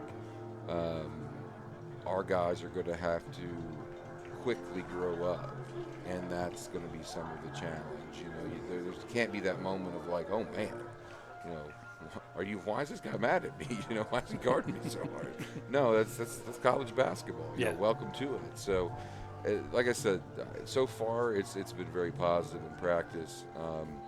You know, but like any team, you know, every team in the preseasons, you know, in the best shape they've ever been in. Sure. And everybody's good, and you never know until you hit some adversity and your character's revealed. But you know, we try to plant that seed and do all the work that we can do to improve, not only from a skill set standpoint, but from a character position as well, so that when adversity does hit, we can still be who we want to be and execute our principles. So I do think that'll be the biggest challenge that we face. Is just there's some guys that, you know, they may have been playing, you know, back when I was playing or something. I mean, they've been around for a long time. So I think some of these young guys are going to have to grow up pretty quick, but I think they will. Now, you to spin it to the positive, of course, you talked about the chemistry and you talked about the character. Would you say those are two of the important building blocks for the team? 100%. I mean, we try to make sure that we're recruiting,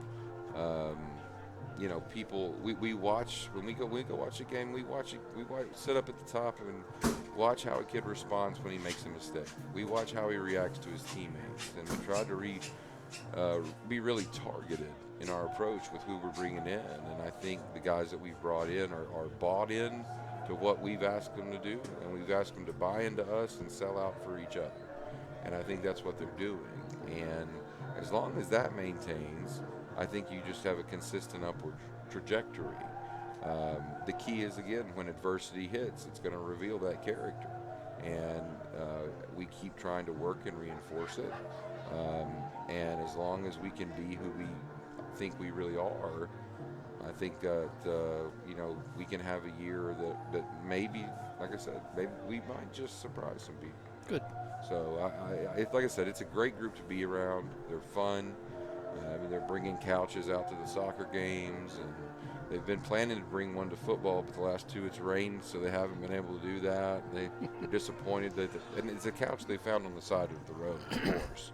And four of them. Reduce, reuse, recycle. Well, yeah, exactly. They're taking care of the environment. They're very eco-friendly, But no, they realize that you can both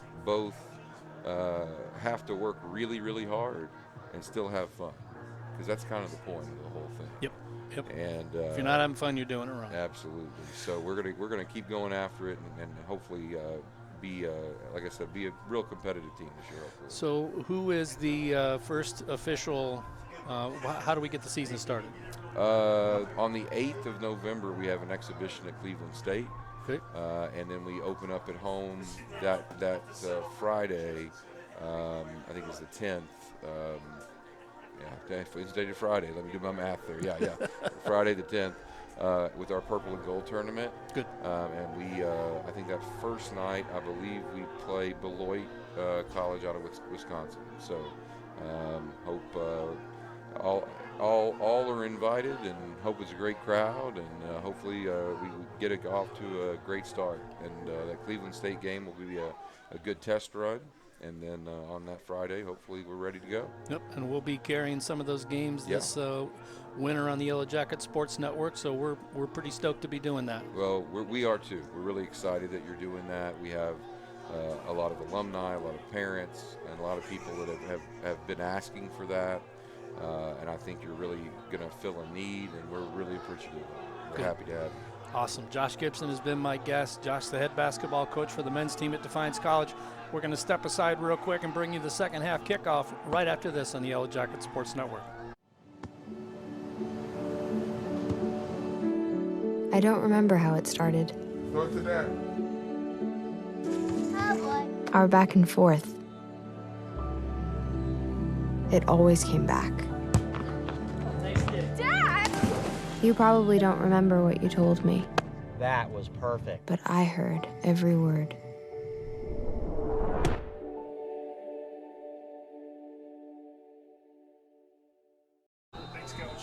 All right, back out at Caressel Stadium, the Jackets are set to receive the second half kickoff. Franklin leads 21-6, and again, want to thank Coach Gibson for giving us some time.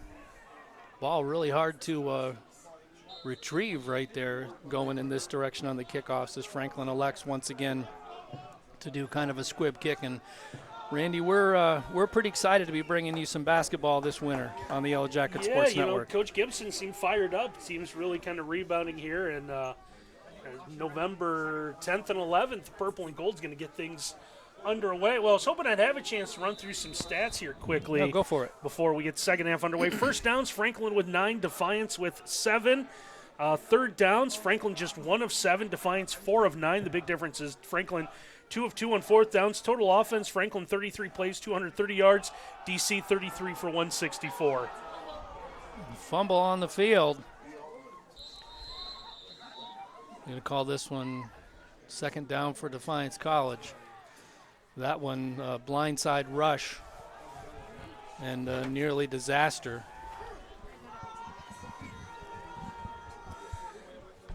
As Ambrose gets hit from behind on that one. Jackets are lucky to fall on that one for second down and probably close to 20. Yeah, it looks like it, pretty close to it. Steps through the would-be tackler. And that one's intercepted, an ill-advised pass right there. Yeah, just trying to make a Ambrose. little too much happen there. He's trying to direct traffic here. Take a look at the replay. He's going to realize there's a little bit of running room. We'll see him get to the sideline here, and you see him tuck it. Best idea for him is to run right there, then realize he's trying to make a little too much happen, trying to throw this, and throws it down the sideline. Ends up getting picked off by, I believe that was Hayden Bulmer, freshman strong safety for Franklin, number 26. So a big interception right there gives Franklin the ball in plus territory. Marking this one back at the 40-yard line, which is where Franklin will take over. Going into the wind, but the ground game has been so stout with Garrett Cora that the passing game really hasn't had to do a whole lot so far today. Yeah, with the lead, you might see a little bit more on the ground game as well, trying to run out again. 21-6, anything can happen if Defiance is able to get a stop and get a score, get this back to one-possession game here. If I can, we got a couple more shout-outs I want to get to. Sure. Kind of clean up where we were at halftime. So from James Army, go Lance Army. Unk is watching from Conyers, Georgia. And one more, if I can find it here. Have a good game. We love you. Lie, nay, butter, mom, and dad for Charlie Hollinsworth, number 88. All right. 3 wide receivers to the far side, 1 to the near side with Cora in the backfield with Ross. Ross will get the shotgun snap, hand it to Cora. Cora with the first, he's going to be close to the first down. Now he's going to get the first down after the leg drive right there inside the 30 to the 26-yard line. Yeah, nice job in the stop-start. You're going to see him here.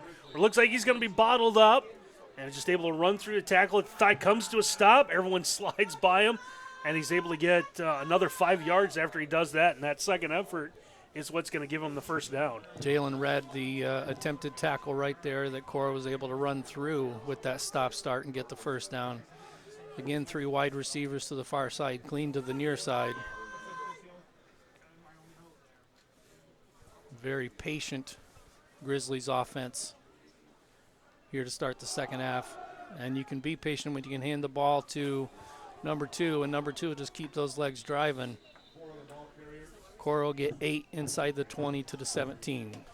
Yeah, you see Dominic Harris, number 44, wants to get in. Runs right by him. You see, even he gets him, has him down, and the knees get drug another 5 yards. So just how tough it is to bring down Cora today.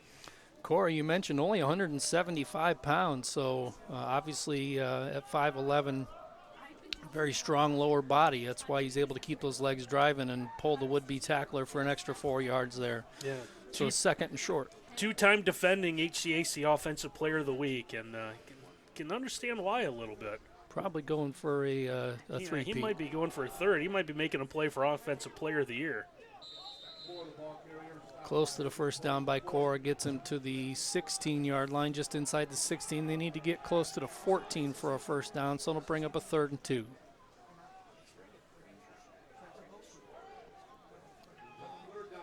And it's Defiance team. They get fired up, and they made a stop. They've been able to contain Cora from time to time. It's just trying to do it with a little bit of consistency. Jumbo look to the right side as you see that additional blocker come in for the Grizzlies. They're going to hand this one off and actually run weak side.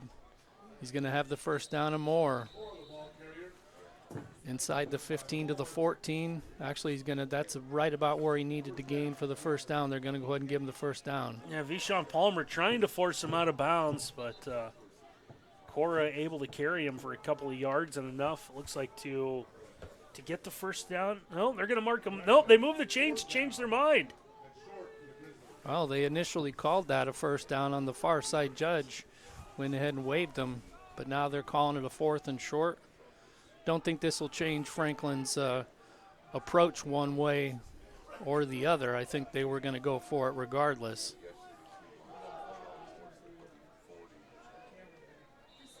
There's a first down for Cora. One of those things that you see in the modern day football, 4th and inches, and you line up in a shotgun and you make your guy get an extra 4 or 5 yards. With Cora able to find enough there to get the yard that he needed. So first down for the Grizzlies in the red zone. Already up 21-6 on the Defiance College scoreboard, looking for more on this their opening possession of the second half. 3 wide receivers to the far side, nobody to the near side for Franklin. Lineup that they've alignment they've shown quite a bit. Cora brought down close to the line of scrimmage there at about the 14-yard line by the Jackets. Good stop. Brian Murat, number 8, and Braden Bergholtz, a guy that we've called a little bit today, number 45. Both combined there. I think their job might be to kind of shadow and chase Cora in the second half. They've been trying to follow him around, able to gang up, make a stop for no gain there. Substitute the running back. It's Cam Jennings coming in. They'll fake the handoff, swing it out. Good open field tackle right there. Is that Murat? Yeah, so I'm trying to get a number. And I can say Coltrane number 2 able to stick with him. Nice job on the pass coverage for him to set up a third down. So a 3rd and 6 for the Grizzlies. Jackets would like to hold them to a field goal here. Be a 3-possession lead at that point for Franklin. Franklin, of course, looking to put this one in the end zone and go up big. Jennings rolls left, breaks out of an arm tackle, drives the legs inside the 5, down to the 2, close to the 1 for a 1st and goal. Yeah, you see the spin move here. He's going to follow the kick-out block. Block made there by number 55, Ethan Corwin again. And that's going to allow him to get to the outside and get that second effort and get enough for the first down.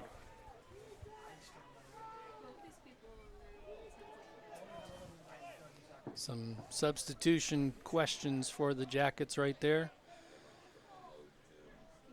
I think as run heavy as Franklin is, as they show a jumbo package going to the left right here. They'll hand off up the middle. This one met in the backfield. Big time stop by the Jackets right there. Good job by Bergholtz. Yeah, Bergholtz, second time this drive, he's able to come up with a big stop here. And it'd be huge for Defiance to show something here, maybe try to at least force Franklin into a field goal. So 1st and goal at the 1 becomes a 2nd and goal back at the 3, close to the 4-yard line. Jennings got the carry and was lucky he didn't cough that ball up. That was a solid stick. So 2nd and goal from the 3. Yeah, they're going to flip the formation and send the jumbo to the right. Didn't really follow it and decided to run up the middle to get back to the 1. Yeah, they haven't. I've noticed that in the jumbo formation that they've set. They never run right at the what you would call the strong side in that case. It's always running oppo the strong side. Handoff up the middle. He's going to be bottled up. He's not getting there. Loses a couple, back to the 3, maybe the 4. Yeah, you look at the official to the near side. He's going to come in at least the 2-yard line, so that no forward progress at all there. Now a huge call here, 4th and goal. If you're Franklin, do you try to get the touchdown, put this away? You're thinking field goal at all, but I don't think they're thinking about, they might at the last minute have decided. And they're going to bring some of their speed back in. They're going to bring Cora back in here. Jackets defense needs to stand up. Jacket faithful on this kind of dreary Saturday, encouraging their defense to step up right here. This pass caught for a touchdown. The one completion they get on the drive goes to Owen Wright, the freshman wide receiver. That's kind of leaked out, and he's able to just run to the pylon. All he had to do is just get in. Ball slightly underthrown, a little bit of an effort there out of Wright to go get that, but he's able to haul that in and get the touchdown. Another 4th down, so I think 3 of 3 now on 4th down today. Good snap, good hold. Good kick. Defiance College scoreboard now shows it 28-6. Franklin comfortably ahead by 3 possessions. Just get that thought process of how almost miserable it must be for the wide receivers for Franklin today to be lined up, asked to run those long patterns, and really nothing going anybody's way because the offense has been dominated by the ground game. But you finally get an opportunity right there, so you better cash in if you're Owen right. Yeah, and these numbers are just going to show the type of day that Defiance has had today defensively. So Franklin third down conversions, 2 of 10, which any coach will take. You only convert 2 of 10 third downs. Fourth down efficiency, 4 of 4. So they are 4 downs all over the field. Just 1 net yard passing. Looks like a couple more shout-outs have come in today as well. There's one from JK. Go Grizz! Shout out to offensive line coach, Coach K from Mom and Dad. And the short kick. Here's another one, Carolyn DeFlanders. Number 9, Jordan Ambrose. Proud of you, son, and the Defiance football team watching from Tomball, Texas. As we get the squib kick, and now the second wave instead of the third wave is able to fall on this one, and it actually ends up giving the Jackets about another 15 yards of possession right there. Although, again, that ball was kind of coughed up on the ground. Jackets have not really cleanly fielded one of those kickoffs yet. They have not. But this one, they're going to get pretty good field position here. So already halfway through this third quarter, thinking you can get a score, try to get yourself back into this one. Freeman up the middle. Meets a would-be tackler head on and basically just shakes him off and gets about 9. Watch this first lick right here, Randy, just past the line of scrimmage. Yeah, he's going to follow his blockers. Good job, Cole Recker, clearing some space. Still enough time in the game where you can continue to just do that and just power your way downfield. Absolutely.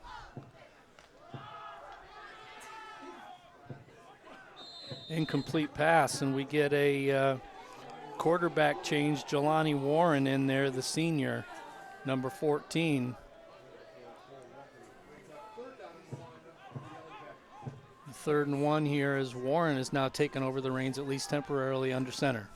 Yeah, it's trying to see if they can create some sort of spark. You know, the offense has gotten a little stagnant. It's trying just to see what Jelani will be able to do moving the football. They're going to go a little bit of a old wishbone look here.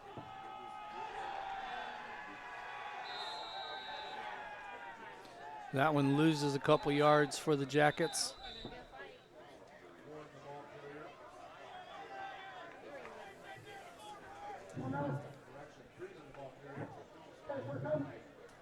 Yeah, I saw Keegan O'Neill, linebacker for Franklin, lost the helmet, but that was a little bit of a goofy look. Had a couple of linemen for Defiance working on him, and kind of away from the play. The official right there is to be careful not to get a little too this is a good call right here, Randy. I think a 4th and 2. I think Franklin's keying in on the run. You have a quarterback change. You have all these different things working against you, really, as far as continuity goes. They'll kick this one away. Good snap, low kick. It's going to take a good bounce, though. They'll go inside the 20 to about the 16-yard line, so good punt right there. But again, low trajectory. We've talked about that a couple times, that with the rush coming up the middle, and he's not a rugby-style kicker, it's going to be tough. You know, one of these is prime for a potential block. Yeah, fortuitous bounce, too. That one could have went the other way and went straight out of bounds after it hit, but bounced and went back into the field of play, and Franklin not really in much of a hurry to field that. Got a few extra yards thanks to that. So we'll see if the defense can try to come up with a stop and give themselves at least good field position, try to keep them in this football game. 5:02 to play in a very fast-moving third quarter. Franklin ahead 28-6. Hand the ball off. We get 2 flags coming in. You have to think this one's coming back.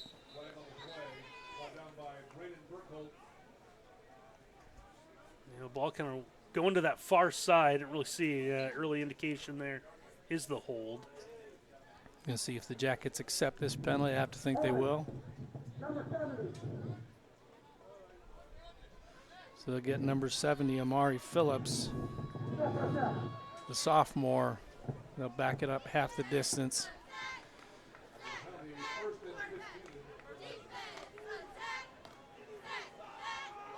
Back it up just inside the 10 to the 9 on the half the distance walk-off. And the 1st and 17 for the Grizzlies. And Jennings in the backfield. Take the handoff. Nope. Good fake. Roth's going to be marked out of bounds at about the 20-yard line. He kept the legs moving well past the 25, thinking he was going to get the first down, but they actually mark him out at about the 20. So good chunk play right there on the ground. Yeah, really nice job with the ball fake and was able to stretch to the outside. I haven't seen Ross really run a lot, but effective there. But, yeah, must have just crossed the white at the 21-yard line. A big break for Defiance there. So a third down. Nope, second down, my apologies. Wishful thinking, I think, on my part, Randy. Jennings up the middle. Keep those legs moving. Going to still keep those legs moving. Going to get out to the 25. He's going to be about a yard short of the first down. Like you said, Jim, just able to just power forward. And both these guys for Franklin have been really, really tough to bring down. Setting himself up in a third. And it's going to be a long yard. It's really more about a yard and a half. Again, Franklin up 28-6, though, so they can play it conservative if they so choose to, but the ground game has just been fantastic today. He's going to lose a yard, actually, is Jennings. It's a good stop there by the Jackets, and that'll probably force a punt. And one of the few times Jennings hasn't gone directly upfield. That time trying to work a counter and getting out between tackle and guard to stretch that play out, and that was long enough for Coltrane to come up there. And Franklin doesn't want to take a chance there, playing with the 3-touchdown lead. They'll go ahead and punt this football away.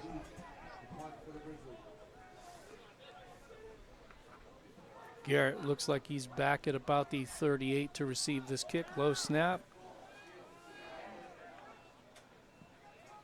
No flag on running into the kicker right there. Surprised. Because there was a lot of contact, Randy. There was, yeah, I'm with you. I thought at least a running into call, but nothing there. And see if we have, looks like a couple more shout-outs coming. Here's Crystal Billings, go Grizz. Shout-out number 21, Kahari Jackson, mom and dad watching from Lafayette, Indiana. Do we have officials getting together here? We get a timeout?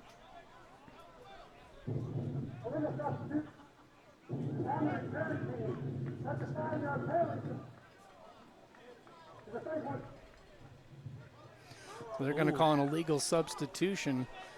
I did not see a flag on the field, though, but they're going to say illegal substitution. Actually, is going to keep that Franklin drive alive. Going to move the chains and give them a first down. So that's the second time the Jackets have had a third down would-be stop nullified by a penalty. Really odd coming after the punt and then they call it. But huge break for Franklin and for Defiance. Yeah, multiple times where you think you're getting your defense off the field. We saw the one time Franklin was able to turn that into points. So first down at the 29-yard line for the Grizzlies. 2 minutes, 58 seconds to play here in the third quarter as they lead 28-6.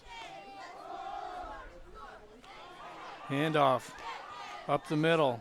First down and more. Another good run there by Garrett Cora. Yeah, huge there. Did you see Pope the fourth, number 42? See the pink gloves, pink socks. He's going to chase him down from behind after he gets out across the 40 to the 42. That Pope really could have saved that from being a huge game. So another first down by Cora. Cora getting close to 240 yards on the ground now in the contest. Definitely on pace for a potential 300-yard day. Shotgun snap high, handoff to Cora. Cora rolls to his left, tries to cut back up the middle. Gets hit at midfield, and that's where the play will stop on a gain of 8. Yeah, Pope just over pursues there And it's going to see Vashawn Palmer, number 7, come in, and he's able to wrap him up and at least slow him down enough and eventually get him down, but not until he gets about 8 more yards. Might have a problem with the helmet here. He's going to have to come out. Chance for a couple more shout-outs. Here is Heather Burkholtz. Let's go, Braden Burkholtz. Keep those hits coming. Watching you work from Michigan. Love you, Mom. Jaquay Janvier. Let's go, Defy. Keep fighting. And Terrell McKinley. Shout out Kane McKinley, number 95, from friends and family in Houma, Louisiana. It's good to hear from our viewers today from all around the country. It's our pleasure to bring you this game, and we appreciate you tuning in. Handoff to Jennings goes nowhere. Might have lost a yard back to their own 49-yard line. Bring up a 3rd and 3 for the Grizzlies. Yeah, nice job of pursuit defense there. The Defiance able to come up with a stop, but they know the run is coming. They're able to come up and rally to the football. And they've been able to make stops on 3rd down. It's been a 4th downer penalty that's really done in the Yellow Jackets today. So a 3rd down and 3 for the Grizzlies. Turn handoff. Jackets all over this one. This one's going nowhere. Pope gets in there for the stop. A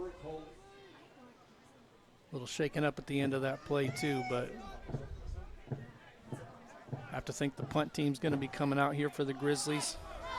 Yeah, if it would have been even no gain, I think they would have thought about it, but the fact that on 3rd and 4th, you've lost 1 yard and then 2 yards, it puts that little creep of doubt in your mind. And Franklin, with the 3 touchdown lead, we said it last time we saw him punt on this drive. The 3 touchdown lead, you can play it a little bit safe. Good kick. This one will take a sideways bounce. And again, the bounces from those punts going in this direction just not going the kicking team's way. But again, good kick, able to back them up inside the 25 to about the 23-yard line, which is where the Jackets will start this possession. Yeah, the officials are kind of stopping the play pretty quick. That ball hits, and they've been blowing it dead right away. Must have been from the point of first contact with Franklin. So it's where you first make contact as opposed to where you grab it and mark it down. So they're keeping a close eye on it, that's for sure. Run up the middle on the design quarterback draw. Get them about 4, maybe 5 out right there, out to the 28-yard line. And that'll bring an end to the 3rd quarter in a very fast-moving game so far. 28-6. Franklin leads on the Yellow Jacket Sports Network.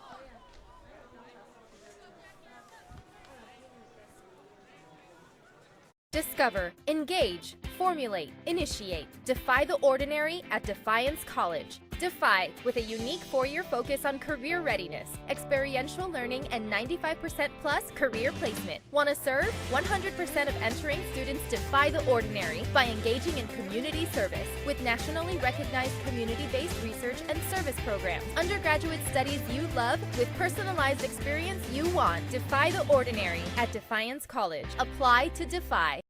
At Mercy Health, we believe your health care should always revolve around you. So these days, it's not just about how we care for you, it's where.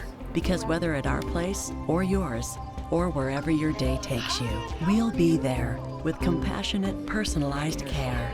No matter how the world changes, your health will always be our top priority. Mercy Health, primary care for the universe of you. Visit mercy.com to find a doctor near you. Quarterback run up the middle for a 1-yard gain. Brings up a 3rd and medium for the Jackets as, again, Jelani Warren's still out there as quarterback. Just kind of trying to shake it up a little bit and see if they can add a spark to the offense, I think, Randy. Yeah, we saw this last week, too, where able to move the football. The problem, again, and we've seen this the last couple of years, just trying to put it into the end zone. So it's trying to see if they can create something here. 3rd and must for the Jackets. Pass complete to Recker over the middle. When you're down, plays dead, but Recker is able to run that crossing pattern over the middle and get the first down. Now, we've seen this with the receivers kind of run across the middle, haven't had a lot of success, and that time going to the tight end, Recker able to get just enough to get the first down. Now you see Recker helping out with the blocking there. 50, 40, 35, 20.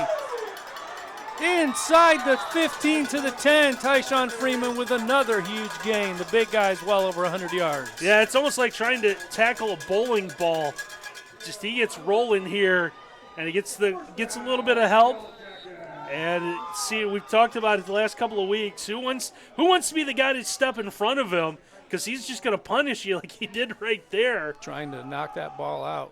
Yeah, we saw number 16, I think, Demara Stevens, freshman safety, trying to take him and see if he can knock him down, but that wasn't going to happen. Nope, trying the old peanut punch right there.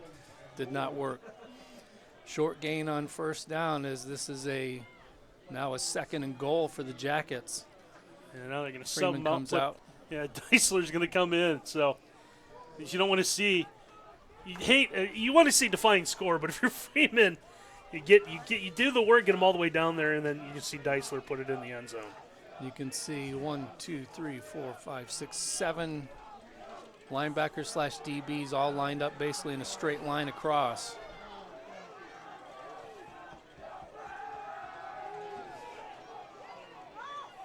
Pass to Deisler. Short gain, and we get a late flag. Have to think this might be a face mask. Yeah, that's my best call, too. So you see Deisler was the right side in that shotgun, just leaks out. We've seen him do this quite a bit, trying to create a little bit of space and see if we can see someone as they're grabbing. Yeah, I think trying to get up over top of the pile and just a grab of the face mask. So now the question is, well, I guess everything's going to be half the distance, so it's not going to matter if it's the 5 or 15-yard variety. It's going to be a 2.5-yard penalty.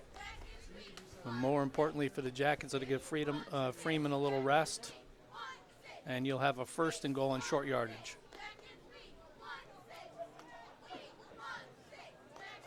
So a face mask, and a roughing the passer call. So instead of a 2.5-yard penalty, it's like a 3 3/4 yard penalty. Yeah, they'll get inside the 2, close to the 1. Probably. So from the 5 to the 2.5, and the 2.5 to the 1 1/4. Math is power, Randy. We nailed it that time. Got a bunch of math teachers at Evergreen High School like to say something about that. I think Bryan High School would probably say the same thing. Go back through my records. Also had an English teacher that said, well, you won't write for a living. And little did she know. Enough to Freeman. Freeman pushes the pile. And that is a Jackets touchdown. Yes, sir. The near side official runs in with the call. You're not stopping him that I think the official on the far side, I think his job was to unpile the bodies, and he realized that how daunting that was going to be. And the smartest officials, the one on the near side, goes, hey, if we just call it a touchdown, they'll all just get up. And that's a good decision. Good to see Freeman get into the end zone. Good to see Defiance able to finish a drive with a touchdown. So an extra point coming. This kick is on the way, and this one is good. So the Defiance College scoreboard shows it 28-13. Franklin leads. I want to tell folks about Mark Moats Ford at our Ford dealership in Defiance, Ohio. We strive to provide you with top-notch service that no one else can offer. Whether you're new or returning customer, you're going to be treated fairly and welcomed by our friendly staff. We believe in a family atmosphere, and that's because Mark Moats Ford has been family-owned for over 100 years. Thank you to Mark Moats Ford in Defiance.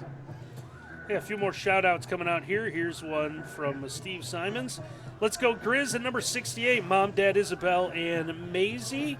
Here's Kyle Wasson watching from the sand of Destin, Florida. That sounds pretty good right now. Yeah. Go number 2, Garrett Cora and the Franklin Grizzlies. Best broadcast and announcing in the HCAC right here.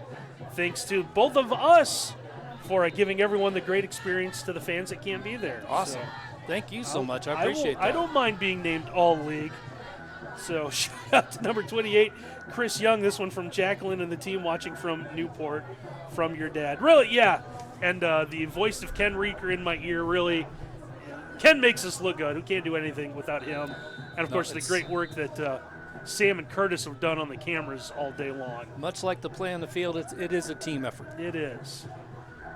You keep Sam and Curtis out of the rain, and suddenly they goes up in production value. Return going past the 30, 35-40, 45-50. Good run back by Franklin as we get a little bit of a dust up there, and it's got to separate those two right away. Yeah, not the greatest tackling on this return here. Just a little bit of a crease, and that is enough room for, I believe, Derek Thompson, senior on the return. Just space and runs out of arm tackles. Franklin's going to start on the Defiance side of the field. That's the first time of all the kickoffs that have gone in that direction that they've tried to put some air under it, so you wonder why they went away from the squib kick kind of look. Might want to think about going back. 28-13, your Defiance College scoreboard score. Yeah, it was going to be like a delayed handoff, and we'll see if we can get a replay here. Ross, you realized that the pressure was coming, didn't want to force it, and think there was going to be a fumble. He would have handed it off to Dominic Harris, I think is what would have happened. That's Randy. exactly what would have happened. And Dominic Harris would have been happy to provide a stiff arm and try to take that one back to the house and make this a one-score game. Yeah, it was really, I guess, in the end, a good decision for Ross to keep that. Second long. Now the handoff. Rolling left. Get a face mask and a gift first down there for Franklin. Is that penalty going to go against Jalen Red, the DB? No, right now I think we're going to see a downfield hold here. We'll see if we see. Yeah, we're going to see the tug of the jersey just enough. Oh, I thought that was a face mask. My apologies. Oh, saw the lineman there for Franklin here. See Phillips number 70 here. So you see downfield, and it's actually on number 65. You'll see a tug of the jersey, and yeah, you can't wrap them up, especially the official right there. I think Phillips is either defending his buddy or thought that was going to be thrown on him, but Parker Hacker, the center, trying to get downfield is going to be the guilty party. So a long walk-off makes it second down and about 23, 22. Handoff rolling left. Going to try to cut it back, and he's got some room. He's got some blockers. But the Jackets, it's strength in numbers right there. Just too many guys to beat. He sure made you uncomfortable on that one if you're a Jackets fan. He got the yardage to get the first down if you want to count going side to side. But there's the pursuit and a good job trying to cut up field. We're going to see Ross try to lay a block, and more importantly, he's just going to kind of get in the way. Get in the way again there. And that's all you should ask your quarterback to do in a situation like that. I mean, you don't want to crack back block, cost your team 15 more yards. But you also don't want to risk that right shoulder. Yeah, give a shout out there, LeConte Jr., number 48, able to chase that side to side. He's the one that ends up coming up and getting the stop here. And this Defiance sideline's going to get fired up because they're going to set up a fourth down. Though they're going to have, looks like an injured player. Like we have an injured player on the field. We also had another player getting ready to limp off, as it looked like Justice Ashley, number 37. You can see him kind of struggling to get off the field just a little bit. Yeah, and huge, if this is any sort of time, Richard Pope IV, number 42, saw him kind of grabbing at the knee. And this is going to be, if he's able to get up, see if he can put any weight on that right leg. He's kind of going for the knee. And if he just took a helmet and he needs a minute, that looks like that's the case. So maybe once he's able to get to the sideline, he's able to shake it off, he'll be all right. Jackets can ill afford to lose Richard Pope IV. an integral part of that defensive front. Yeah, senior now, and for 4 years, he's really been kind of the key to that defensive line. You know, he's got some playmakers with him. We've talked about Harris. We've talked about LeConte Jr. But that really starts with that senior up there in Richard Pope. And good to see as he makes his way to the sideline, he's able to put more and more weight on that leg. So I would think we'll see him again at some point today. So 4th down, Franklin going to kick this one back to the Jackets. Jackets now trail by 15 on the Defiance College scoreboard. Looking to put another good drive together. Wouldn't mind seeing another Tyshawn Freeman house call. I would not. Get him well up over 200 yards. Good kick. Turn up the right side, going out of bounds. So a nice run back right there by Garrett, who's been your primary punt return guy so far today. Keeping Taiwan Rome off of those duties this week. Yeah, I think just kind of rotating guys just to see if maybe there's a playmaker out there that they haven't seen yet. Just kind of giving some guys some minutes, and you never know. Someone breaks one, maybe catches a coach's eye, and you find yourself on the field a little bit more often. 10 minutes, 13 seconds to play in the contest. Jackets trail 28-13, but they do have the ball at the 21-yard line.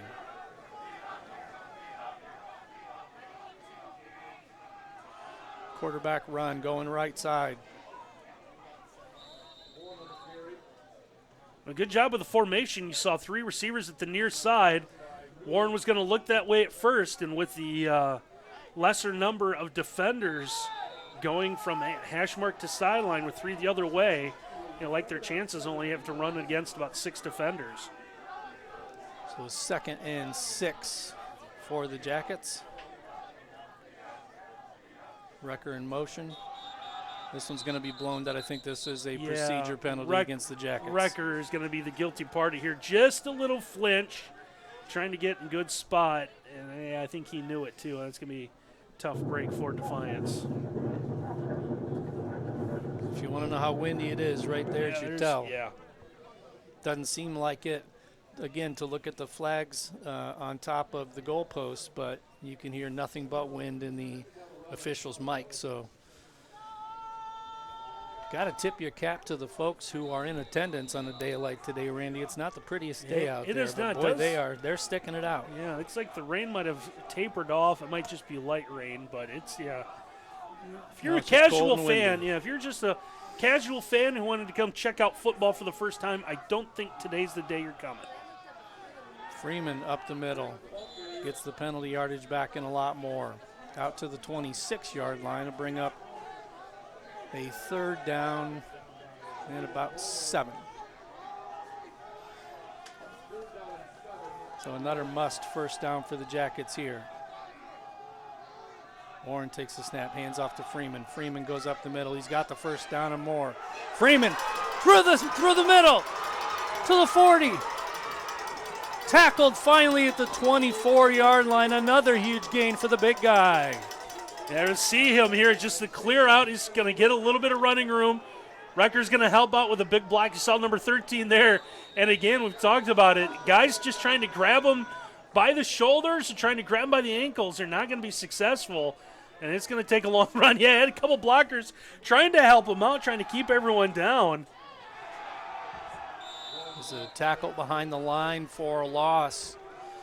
Warren back there unable to get his footing, unable to make anything happen, and good defense there by Franklin to shut that one down. Yeah, going back to that previous play, it's Jason Pierre-Louis, number 24, able to get the touchdown saving stop here, but still plenty of time. Defiance able to put this in the end zone. You're looking at a one-possession game with about 8 minutes to go. And then you never know at that point. It's all about momentum. Yeah, it's favoring Defiance.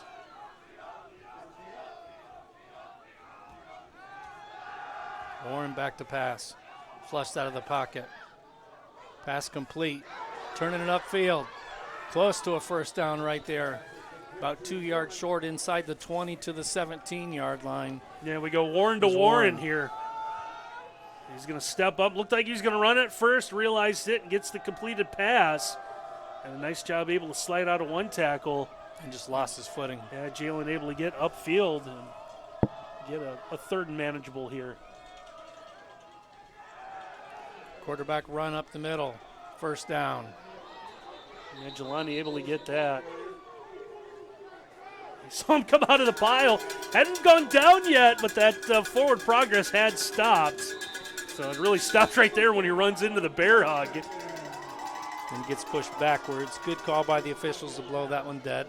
Yeah, it's Jake Jones, number 58, and able to wrap him up and hold him up long enough for the officials wanted to blow the play dead.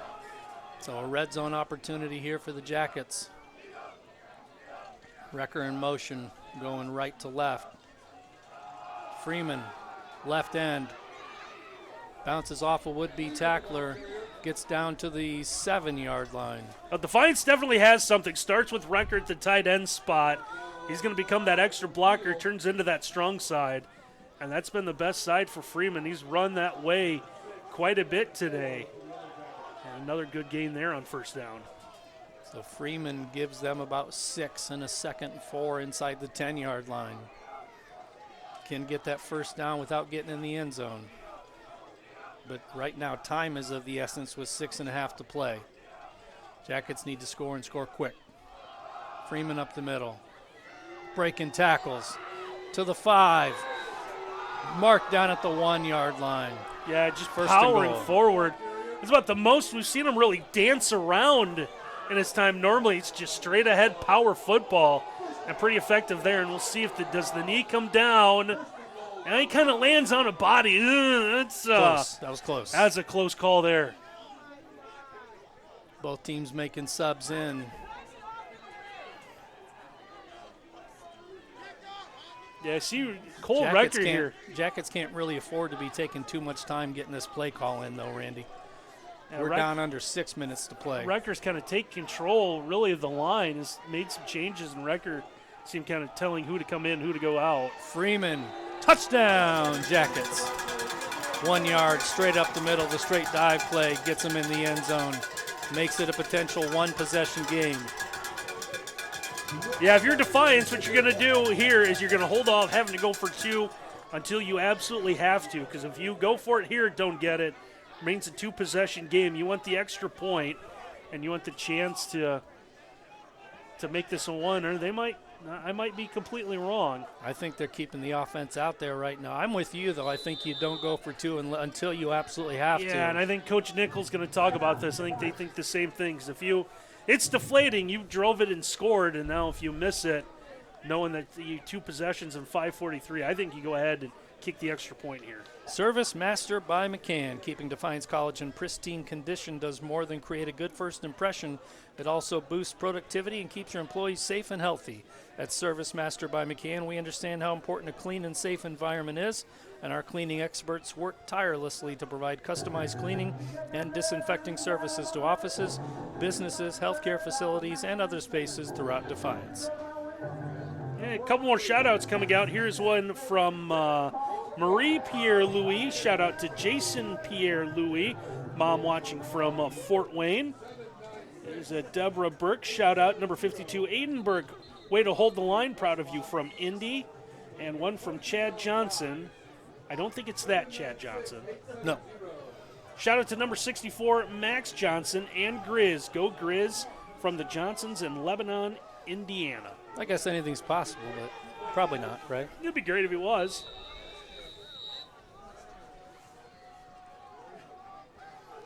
Now you get Jordan Ambrose back in at quarterback.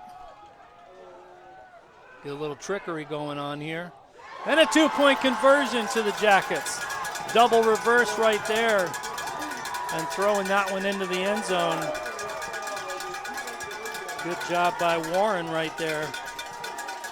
As you see the fake handoff, the pitch, and the throw by Ethan Quiles, one of your backup quarterbacks. What a time to make something happen if you're Ethan Quiles right there.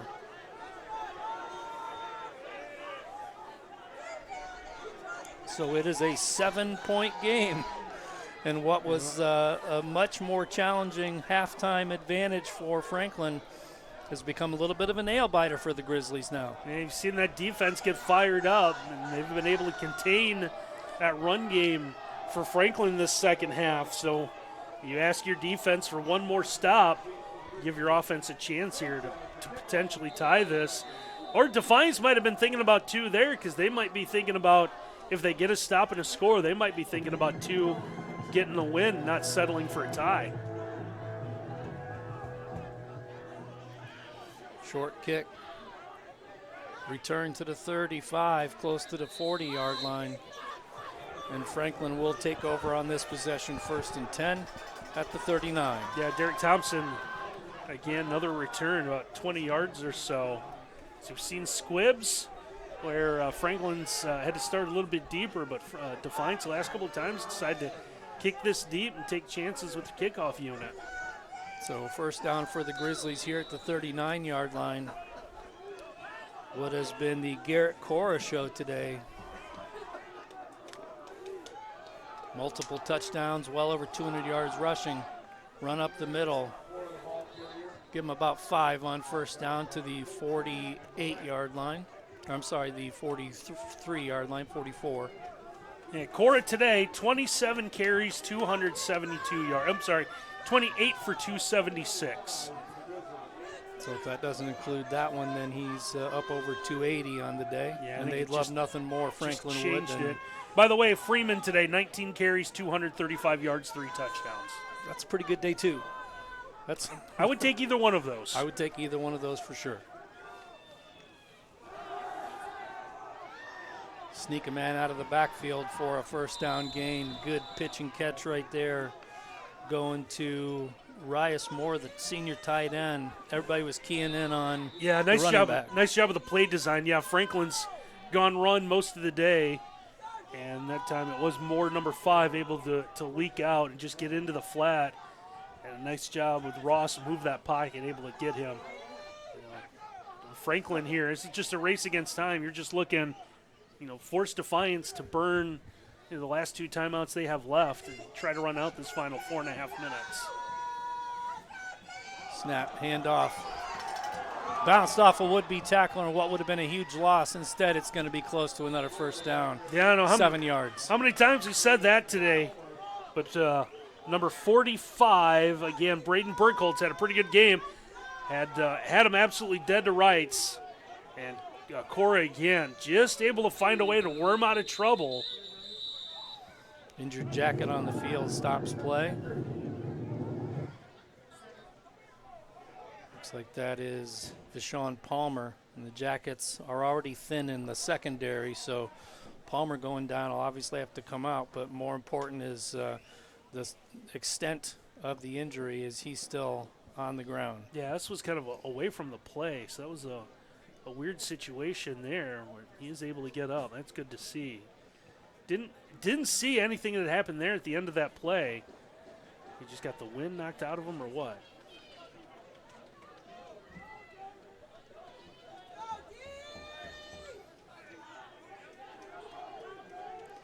Not sure of the extent of the injury, but it's good to see him get off the field under his own power right there. As Palmer having that helmet checked out. Hopefully he'll be right back out there. 2nd down and 3 for the Grizzlies at the Defiance 35-yard line. Defiance can ill afford to give up any points on this possession. Franklin thinking time number 1 and potentially at least 3 on the board, number 2. Yeah, trying to stretch this right now, 1 possession game, but if they can get, I would imagine if they're able to pick up this 1st down, Defiance is going to think about using its final 2 timeouts. So if you're Franklin, you're thinking about maybe Cora just getting into the end zone. House call by Cora. And that should just about do it. Cora up the middle, untouched. Yeah, just able to cut back. 1 move right there. It's absolutely wrong-footed the defender, and made then the defender completely stop there. That is a backbreaker for the Jackets. And another tremendous run and over 300 yards for Garrett Cora. Yeah, it was David Hunter, number 47. Hunter again in because Isaiah Watt's out today. Kick is up, kick is good. And that extends the lead to 35-21. Jackets still do have the 2 timeouts, so if they can strike quickly in exchange, then there's still a shot. Unfortunately, you don't want to be trading points. Yeah, it was the bad one there here. As here's another shout out from Cynthia Winters. Yes, let's go Yellow Jackets. We can do it. Number 51, Andre Almore. And I believe we are caught up. So defiancewebcast@gmail.com is how you reach us. We appreciate the shout outs from Jacket Nation as well as from the Franklin Grizzlies fans as well and family. It's always great to hear from family and friends from both squads. So it's the weather being what it is today, and that's about what do you say, Randy? About a 2.5 hour, 2:45. Yeah, just a shave under 3 hours. I think when I was asked about it, coming from just south of Indianapolis. So a little bit of a drive there on a day like today. It's a good day to kind of curl up and watch the game at home under a blanket, I think. 35-21 your score, though, with 3:24 to play. The big slate of games is one thing we haven't done. See if I can do that quickly. Is take a look at the out-of-town HCAC scoreboard. What a stick at the 29-yard line right there. Looked like that was number 31, Drew Serves on the hit.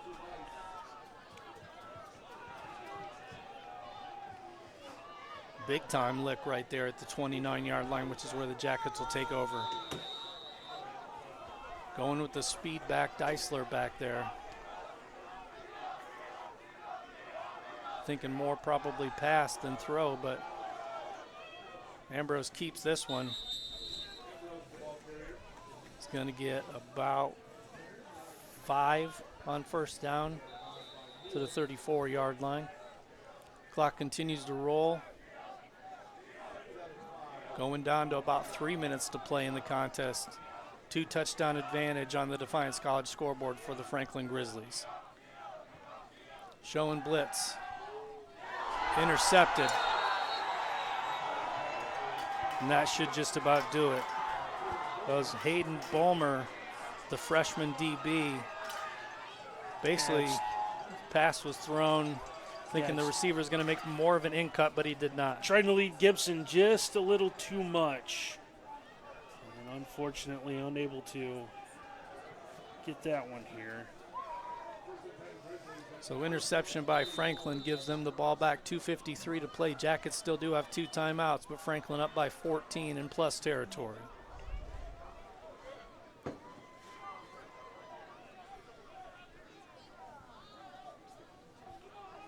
Franklin going to be a lot more deliberate on offense here, forcing the Jackets to use those 2 remaining timeouts. Handoff going left. Should have been tackled behind the line. Instead, he's going to break free. Going to do a lot of running to get 2 yards, but the point is he got 2 yards instead of losing about 4 or 5. Yeah, but unfortunately, it did take about 10 seconds off that clock, and Defiance holding on to those timeouts. There must be trying to get through here and take it after this one, take it after the next one. Set up a 4th down is your best bet. Thomas Coltrane a little shaken up at the end of that play. 2:15 to play in the contest. 2 touchdown advantage for Franklin. With the ball off the interception in plus territory. Fumble. That's Jackets football. Yes, sir. Trying to give themselves a little bit of hope here. Looks like just trouble on the exchange and then an inadvertent kick. And this one somehow kind of squirts through all the linemen. Finally, it's Brian Murat, number 8, able to get on top of that one. The Jackets take right back over. Not too far from where the interception took place, Randy. Yeah, kind of a wash. All it did was unfortunately cost them a little bit of time. Yep, but no timeouts. So the offense needs to click, and they need to click fast here. Warren, my apologies, Ambrose up the middle. Get about 6 to the 48-yard line. Jackets running the hurry up now with under 2 minutes to play, 1:48 and counting. Got to get rid of it. They did not. Ambrose sacked. Yeah, kind of felt the the pressure blind side. coming here. And he knows it's behind him. He's trying just to buy just enough time to throw this, but unsuccessfully. And it's kind of with that clock continuing to run, they're going to have to set up here. And like second and manageable now to a 3rd and long. 3rd and 8 for the Jackets. Ambrose sacked again. As trying to give his receivers time to get downfield. Isaac Lawrence, 93, among the tacklers on the stop. And Defiance is going to use one of their 2 timeouts here and kind of giving themselves the last gasp here. You really got no other choice but to go for it here on 4th and long. 17. Yep. The State Bank provides a full range of financial services for consumers and small businesses, including wealth management, private client services, mortgage banking, and commercial and ag lending, operating through a total of 22 banking centers, 19 in 9 Ohio counties, 1 center in Fort Wayne, Indiana, along with 23 full-service ATMs. We have 5 loan production offices located throughout the tri-state region of Ohio, Indiana, and Michigan. Well, running through some of the other HCAC games, 5 minutes left to go. Hanover comfortably in front of Manchester, 34-0. Let's see if we can see what's going on between Anderson and Mount St. Joe's. I wait for my phone to load. It looks like nothing there. And Rose Holman leads Bluffton 49-21, just under 3 to play. Yeah, Rose is the real deal, too. Nope, make that 52-21 now with a minute to go. Minute to go in the 3rd quarter, excuse me. They still got a whole 4th quarter yet. Slow-moving game. This one a lot faster as the Jackets have a 4th and 16, 4th and ball game, basically.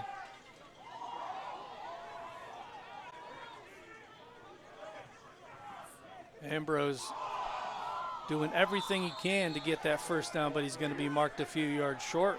Yeah, it looked like he might have been trying to pitch it at the end of that one. We'll see here. Is he going to roll out? Looking to throw. Still looking to throw. And we'll see him kind of tuck it and run, and you realize he's going to try to get there. Right there, he's too late. Yeah, able to throw. So. Able to get to the sideline. Does the ball come loose, or does he try to pitch it? Might have just popped loose. That might have been a helmet right to the football there. But at any rate, it's going to be Franklin football, and they'll just be able to take a knee here, I think. I have to think so, despite the Jackets having 2 timeouts. It's a 2-possession game, so don't know what stopping the clock really is, how it benefits you. Yeah, at this point, there's really nothing. And that's exactly what the Grizzlies are going to do. So 1 more snap after this, and that'll be ball game. Franklin going to even their record at 500 on the season, 3-3. Jackets will fall to 2-4. More importantly for Franklin, they stay perfect in the Heartland Conference with a 3-0 record. Jackets will fall to 1-2 in the HCAC. Good ball game today. Jackets once again, though, dug themselves a little bit of a hole early, and it's tough to climb out of that. Yeah, you thought maybe the 17-game losing streak to Franklin was going to be finally maybe come to an end, but Franklin able to get off to the hot start. And what can you say about Garrett Cora and the efforts he had this afternoon? Tremendous. Metzger's is your marketing solutions provider specializing in multi-format commercial printing, cross-media marketing, and fulfillment services. At Metzger's, we thrive on providing innovative solutions and quality service. We invite you to tour our site to get an idea of the tremendous range of services we offer at Metzger's. Randy, any final thoughts today? Yeah, a good effort. Defiance had their backs against the wall, didn't fold, came out and made this a game. But, just another week where just kind of got themselves down too far here. But Cora, 30 carries, 318 yards, 4 touchdowns. 318 yards. I have to think that's going to be good enough to give him the HCAC Offensive Player of the Week. Yeah. Probably the might have already locked down the Player of the Year at that point. Yeah, I'm going to give Freeman maybe, if Cora's won, Freeman's 1A, 19 carries, 235 yards, and 3 touchdowns. That's a day right there for young Tyshawn Freeman. But Franklin, a little bit too much, 35-21 your final. Let's go ahead and throw the graphic up on the screen there for the Yellow Jacket Sports Network. Want to thank our director, producer extraordinaire, Ken Rieker. On the camera is Sam Ryan and Curtis Aldrich. Myself, Jim Bellamy, and Randy Robertson. Want to thank Garrett Mansfield and Tiffany Selhorst of Defiance College, as well as Josh Gibson, the men's basketball coach, for coming up, sharing a few minutes at halftime. Have a great weekend, everybody. The next 2 weeks are going to be Frickers Road games, so we look forward to those. And we'll see you next Saturday afternoon on the Yellow Jacket Sports Network.